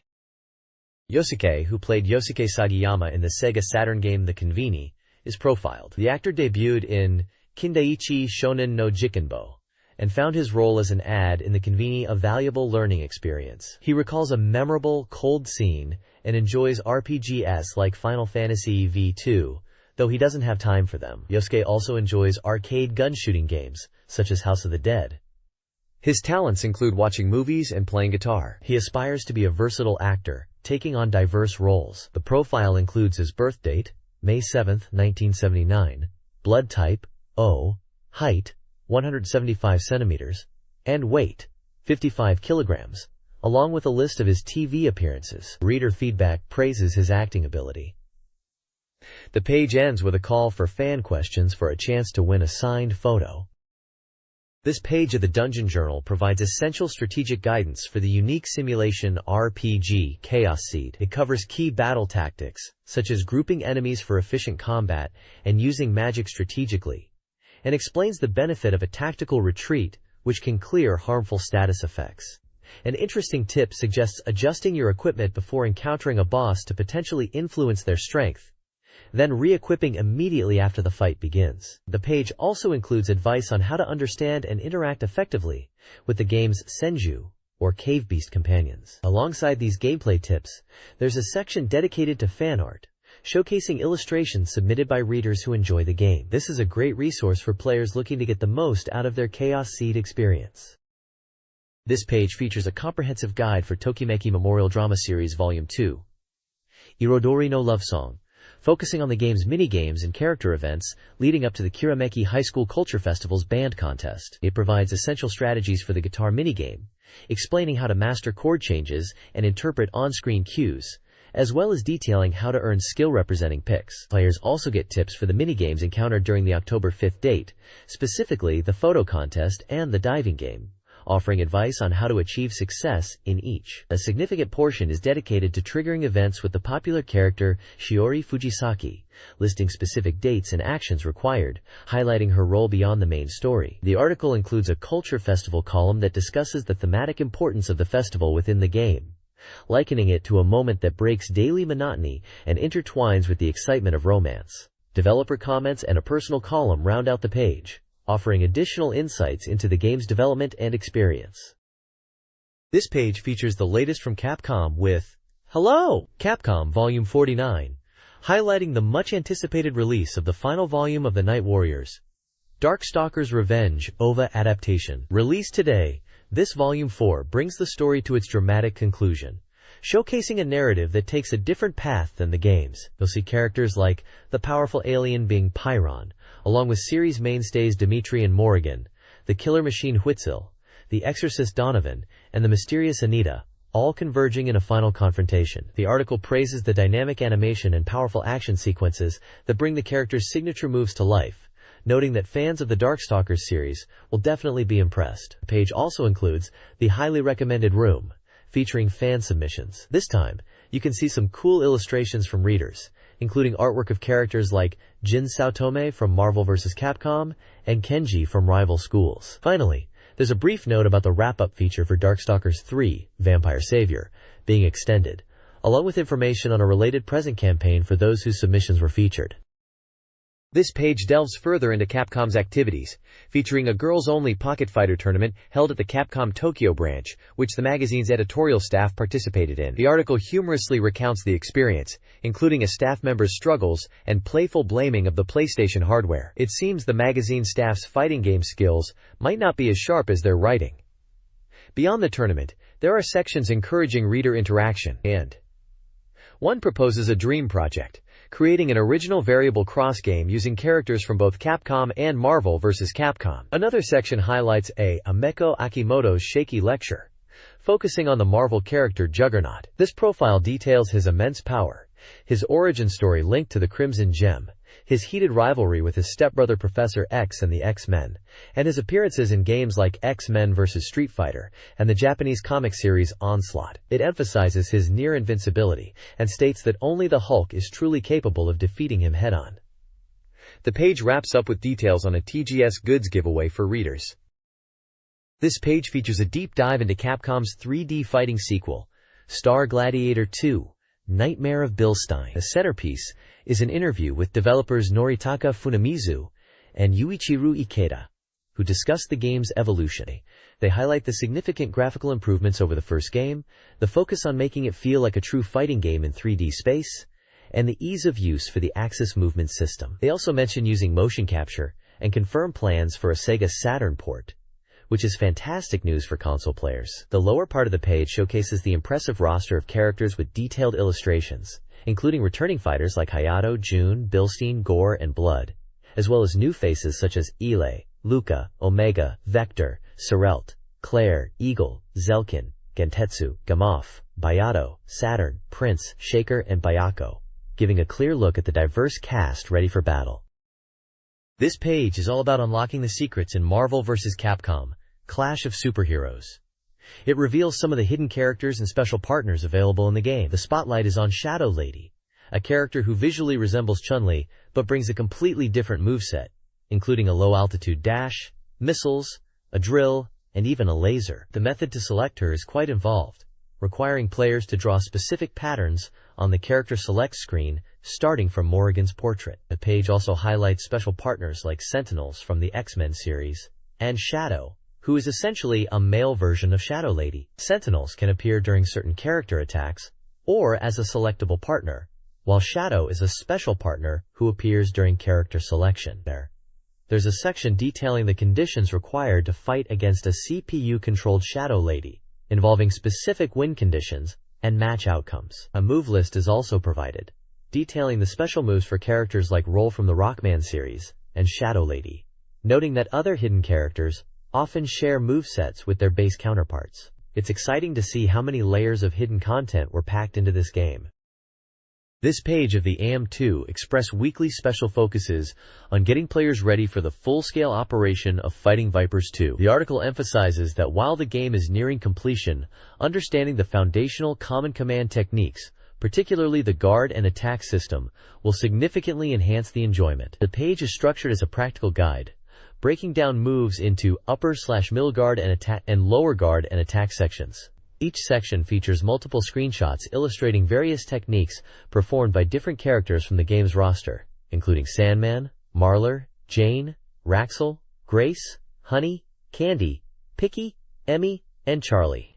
The content details the inputs and effects of common moves like Block Bomber, Block Straight, Elbow Strike, Block Buster, Block Swing, Block Dip, Lightning Upper, Block Slap, Block Upper, Block Knee, Block Gale, and Block Break. It highlights that mastering these fundamental moves is crucial for effective defense and offense, enabling players to engage in the intense battles that await.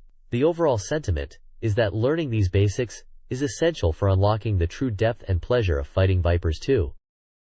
Fighting Vipers 2's throwing system is analyzed, detailing 3 categories. Basic upper throws, P+G, primarily serve as wall throws, sending opponents toward walls for extra damage. Characters like Emmy and Marler have variations, though the input remains the same. Basic upper wall throws, P+G near a wall, inflict substantial damage, capitalizing on environmental interaction with moves like Emmy's Scramble Spirit and Band's Enemy Crush, Rock Breaker. The basic lower throw, down plus P+G against a crouching opponent, is currently non-functional in the game. The guide advises against using this, suggesting other offensive options against crouching opponents due to this absence in the current build. This page is exciting news for Virtual On fans. It announces the imminent arcade launch of Virtual On Oratorio Tangram, stating it's 99.9% complete and expected to start operations soon in major arcades. The focus is on new systems, primarily centered around close-quarters combat.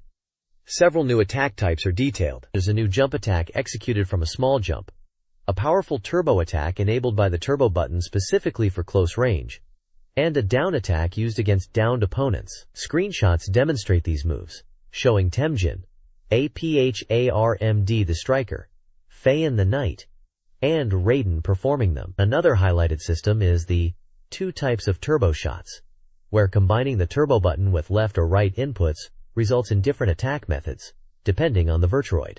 Furthermore, the page showcases a new stage type made possible by the Model 3 Step 2 arcade board. This stage, which appears to be underwater, features significantly enhanced graphics and visual effects compared to previous games, promising impressive spectacles like bubbles and other environmental reactions based on the Virtuoid's actions.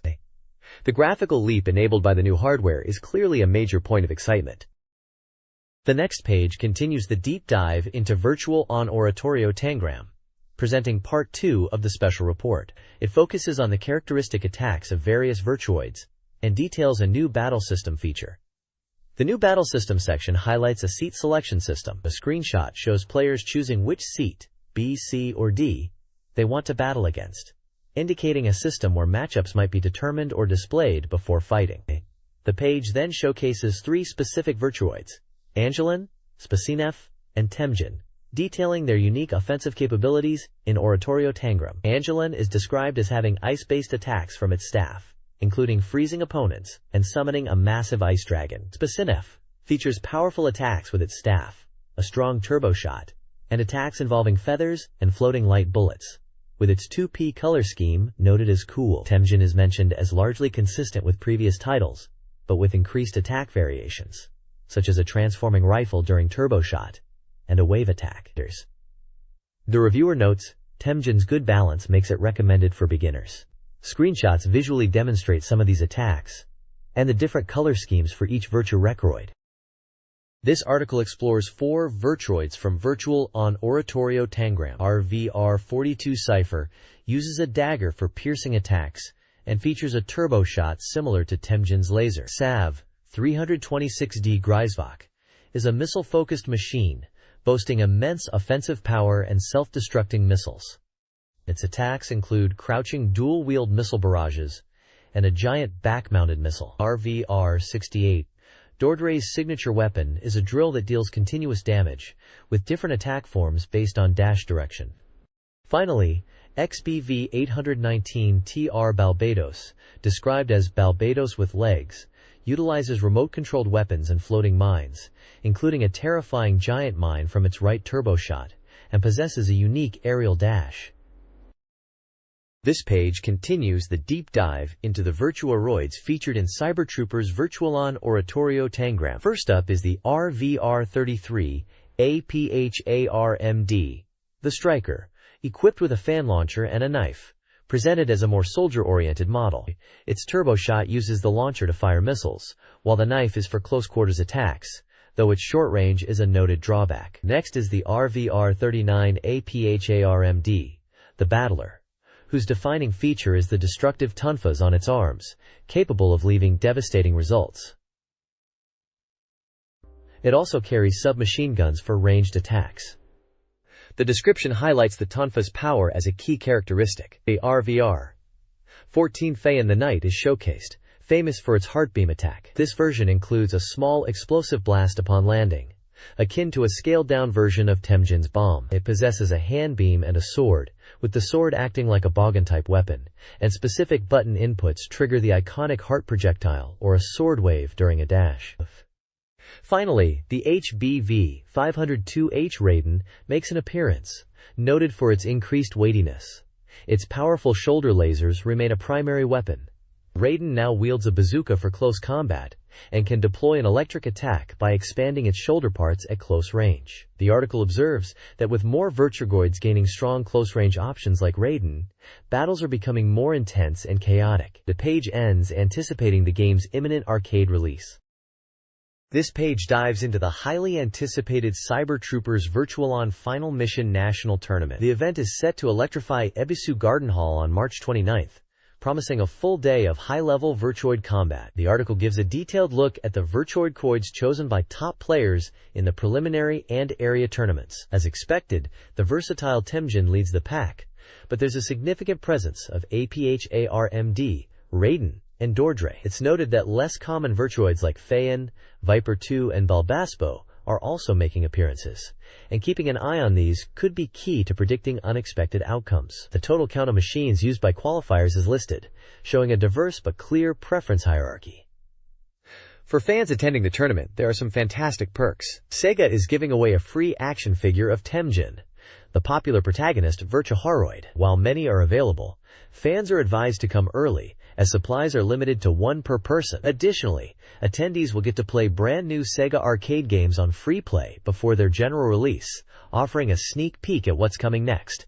There's also a special, limited edition Virtualon Print Club machine exclusive to the event, and a UFO catcher filled with Virtualon prize goods, including tapestries and various figures like the Vir.1 collection figures, and the latest keychain figures. It sounds like a can't-miss event for any Virtualon enthusiast. This page delves further into the Cybertroopers Virtualon Final Mission National Tournament experience, highlighting key features for attendees beyond the main competition. Featured as special guests are 2 significant figures: Hajime Katoki, the acclaimed mechanical designer behind the Virtuoids, and Tomoko Kawakami, the voice actress for Fei-en. Kawakami will even treat attendees to a special mini-live performance. For those looking for souvenirs, limited edition merchandise will be available, including t-shirts and phone cards featuring designs by Hajime Katoki. While details are provided on the designs and variations, the main point is that quantities are limited, so fans should arrive early. Other items like action figures of Virtuoids, such as Temjin and Raiden, will also be offered. The event will also feature a tasting corner in collaboration with Sapporo Beer, offering their Jack coffee, though attendees must consume it in the designated area. A virtual on-gallery will showcase various artwork and visuals related to the series. Finally, the page teases post-tournament activities, including a chance to win prizes from the developers in a rock-paper-scissors tournament. These prizes are virtual on themed goods. The article also hints that something new might be revealed at the event, encouraging everyone to come to Ebisu Garden Hall on March 29th. There's also a list announcing winners for a previous figure giveaway contest. This page is the fourth entry in the Sega AMR&D Flatout column, focusing on the exciting release of the Sega Rally 2 soundtrack. Set to launch on April 1, 1998, the soundtrack album will include both the original game audio and newly mastered versions of the tracks. The highlight of this segment is a special interview with Jun Senoue, a key composer for the game. Senoue shares insights into the creation of the Sega Rally 2 soundscape, discussing his initial perspective on composing for arcade games and how that evolved during this project. He emphasizes the energy and drive required for the racing genre, and explains the collaborative effort behind the music. Senoue is a respected figure in Sega's music scene, having contributed to iconic titles like Sonic the Hedgehog 3, Daytona USA, and the Victory Goal series before taking on Sega Rally 2. His profile also mentions his ongoing band activities. The interview provides a glimpse into the creative process behind one of Sega's premier racing experiences, highlighting the importance of the audio in complementing the visuals and gameplay. The game itself is noted as running on Sega's powerful Model 3 Step 2 board. This page continues the interview with Jun Senoue about the sound design for Sega Rally 2. Senoue explains the advantages of composing for arcade environments, where the sound setup is standardized, unlike consoles with varied user setups. He discusses the evolution of arcade sound from built-in sources to using recorded audio, like in Sega Rally 2, where the best parts of the music are connected and played. He touches on his spontaneous composition process and preference for live recording. Senoue mentions specific tracks like the music for the Desert Course and the Championship Mode intro, using an arrangement of Ignition. The page also features a section on sound effects, handled by Tomoyuki Kawamura. Kawamura describes the challenge of surpassing the previous game's C quality with similar hardware, calling it a personal challenge. He highlights the detailed creation of sounds, including specific engine sounds for different cars like the Peugeot. This page features a report on the newly completed twin-type arcade cabinet for Sega Rally 2, following the release of the DX version a month prior. The report highlights the network battle capabilities of the twin cabinet. Gameplay impressions suggest the handling feels slightly milder compared to the DX version, with the Lancia Stratos now feeling easier to control. There's also a note that 4WD cars are slightly slower. The network battle mode supports up to 4 players, racing a set number of laps on a chosen course, maintaining the system where lower-ranked cars receive a speed boost for balanced competition. The page includes a screenshot showing the in-game view and a photo of the Sega Rally Championship twin cabinet. Other sections cover the 4th installment of a rally training course, a history of the World Rally Championship focusing on Japanese manufacturers, and a special gift campaign offering Sega Rally 2 merchandise like posters and key holders. There's also an information corner from Sega's AM division, announcing the continued shipment of Sega Rally 2 cabinets, including the new twin type, and a section seeking letters and questions from readers. This page features promotional material for the highly anticipated Sakura Wars 2, Thou Shalt Not Die on Sega Saturn, focusing on upcoming related publications and the official fan club. It highlights 3 distinct books, a comprehensive strategy guide covering battle mechanics and gameplay flow, an Imperial Combat Review entry guide detailing the lore, character profiles, training methods, and background information about the Imperial Combat Review, and a setting and materials collection promising detailed design documents, character designs, and interviews with the development staff and voice actors. These books are planned for release in September 1998 and April 1998, offering different perspectives on the game world and gameplay. Additionally, the page introduces the Taisho Roman Club, the official Sakura Wars fan club, offering members exclusive benefits like a newsletter, mail-order merchandise, and special gifts, catering to dedicated fans eager to delve deeper into the world of the game. This page features an article titled, "The Subtle Relationship Between Games and Art. Universal Psychology," written by Dr. Fuse. The core topic is the concept of ecchi, suggestive or mildly erotic, content, and what makes people feel embarrassed, particularly in the context of games like Yuno, a girl who chants love at the bound of this world, which is highlighted with artwork from the game. The author explores the idea that what is considered embarrassing or ecchi is often culturally determined and related to which parts of the body are typically hidden. They argue that ecchi is something felt rather than analyzed, but that cultural context plays a huge role. To illustrate this, the article discusses Manet's famous painting, Olympia, noting that its scandal wasn't just because of the nudity, as nude art existed before, but due to how the nudity was depicted, challenging the idealized nudes of the past. This historical example is used to suggest that the scale of what's considered ecchi changes with the times and cultural context. The article also touches on humorous anecdotes about cultural differences regarding clothing and modesty, suggesting the world is diverse in what makes people comfortable or feel exposed. Briefly mentioned are a recommendation corner for ages 18 and over, the author's profile, and a website address for Dr. Fuse. The page also includes a small information block for Yuno, noting its developer Elf, release date of December 4, 1997, price of 7,800 yen, and adventure genre. This page is a weekly fortune-telling feature by Hakozaki no Haha, covering the period from March 27th to April 2nd. It starts with a section on the lucky person of the week, which excitingly highlights a character from the visual novel game Made on Air. It seems this character, Kuze, is having a great week across various aspects like money, health, work, and love. The bulk of the page is dedicated to horoscopes for all 12 zodiac signs, offering weekly predictions and advice for both males and females separately, each represented by a cute illustration. It provides a general outlook for the week ahead for everyone based on their sign and gender. It's a standard horoscope layout, offering guidance without getting bogged down in excessive detail for each sign. The page footer notes it's from 1997, placing it squarely in the prime era for quality Saturn titles like the one featured. This section of a magazine highlights reader-submitted cheats for SEGA Saturn games, offering prizes for submissions. The featured content includes strategies for 3 games. For J.League Jikuhanu no Striker, it details how to unlock hidden teams like World Stars and Konami Stars by completing specific in-game challenges in J.League mode. Passwords are provided for time commandos, enabling players to access different historical stages and unlock a versus mode. Finally, a technique is described for a visual novel game, allowing players to view all content by watching the staff roll multiple times. The section concludes with a call for further reader contributions. This page features the weekly soft review section, previewing upcoming SEGA Saturn games. It includes comments from female users, staff writers, and guest writers, giving different perspectives on the titles. First up is Clockwork Knight 2, referred to here as Clock Pawa Island. The screenshot shows the toy characters and vibrant environments typical of the series. It's described as a 3D action game where you rescue the character Pawa. The reviews mention the cute characters but also touch upon the game's difficulty and level design. Some found it challenging due to limited continues and the need to return to the beginning of the level upon failure, while others enjoyed the graphics and puzzle-solving elements, comparing the feel to a mix of Mario and Sonic. The average score is 6.0.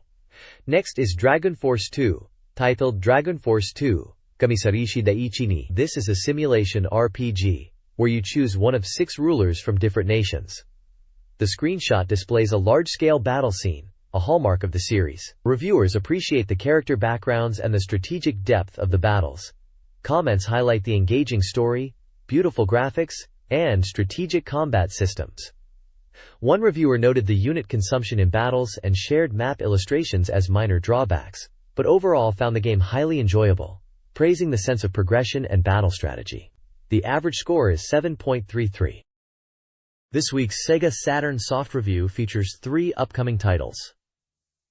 SEGA Ages, Phantasy Star Collection, a compilation of 4 classic RPGs, earns an 8.0 average. Reviewers enjoyed the nostalgia and value, though some debated presentation. Winning Post 3, a horse racing simulation focused on bloodlines, receives a 7.33. Players praised its engaging breeding system and the ability to compete against famous horses. Finally, Nobunaga's Ambition.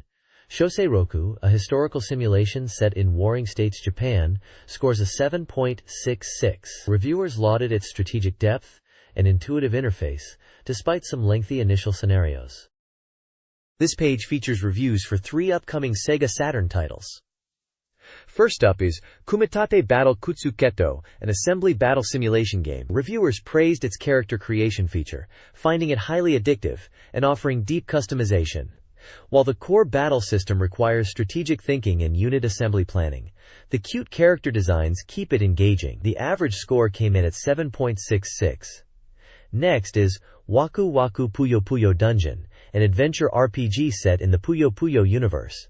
This title combines the familiar Puyo Puyo characters with a dungeon crawling experience. Reviewers found the game's presentation and world design well executed, offering a fun and bright dungeon exploration experience. The strategic element of using items and partner abilities was also highlighted. The average score was a solid 8.0. Finally, we have Wangan Trial Love, a unique blend of racing and dating simulation. Unfortunately, this title seemed to miss the mark for reviewers, averaging just 5.33. The racing component was described as clunky, and the dating sim elements were felt to be slow-paced and lacking depth. The attempt to combine these two genres didn't quite land, leaving reviewers feeling that neither aspect was fully realized. This page lays out the release schedule for upcoming SEGA Saturn software, covering titles slated for release in March, April, and May. It provides a clear overview of the games hitting shelves, including their release date, title, price, manufacturer, genre, and any relevant compatibility notes. The schedule features a diverse lineup of games from numerous developers, spanning a wide array of genres. You'll find highly anticipated fighting games like The King of Fighters 97 and X-Men vs. Street Fighter, alongside adventure titles such as Riven, the sequel to Myst, and the second chapter of the popular Sakura Wars series. The list also includes notable RPGs like Suikoden and Grandia, Digital Museum, strategy games like Nobunaga's Ambition, and arcade hits like The House of the Dead and Castlevania, Symphony of the Night.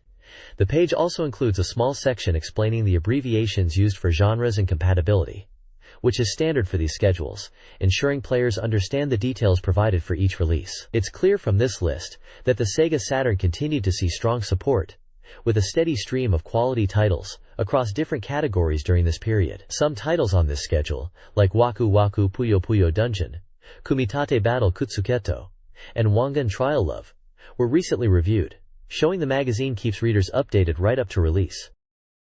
This page continues the comprehensive software release schedule, extending the timeline shown previously to cover releases from June onwards, including titles slated for specific dates, various months, seasonal windows like spring, summer, fall, and winter 1998, as well as many titles yet to be dated. The schedule provides essential details for each upcoming release, including the title, price, developer/publisher, genre, and any specific compatibility requirements or notes. This extensive list demonstrates the robust library of titles still planned for the SEGA Saturn during this period. You can see a wide variety of genres represented, from fighting games and RPGs to simulation, strategy, adventure, and arcade ports. Notable titles listed include the highly anticipated Pocket Fighter, the final entry in the Langrisser series, Langrisser V, The End of Legend, the survival horror title, Deep Fear, and the fighting game Virtua Fighter 3 TB. Here are also entries for less common genres like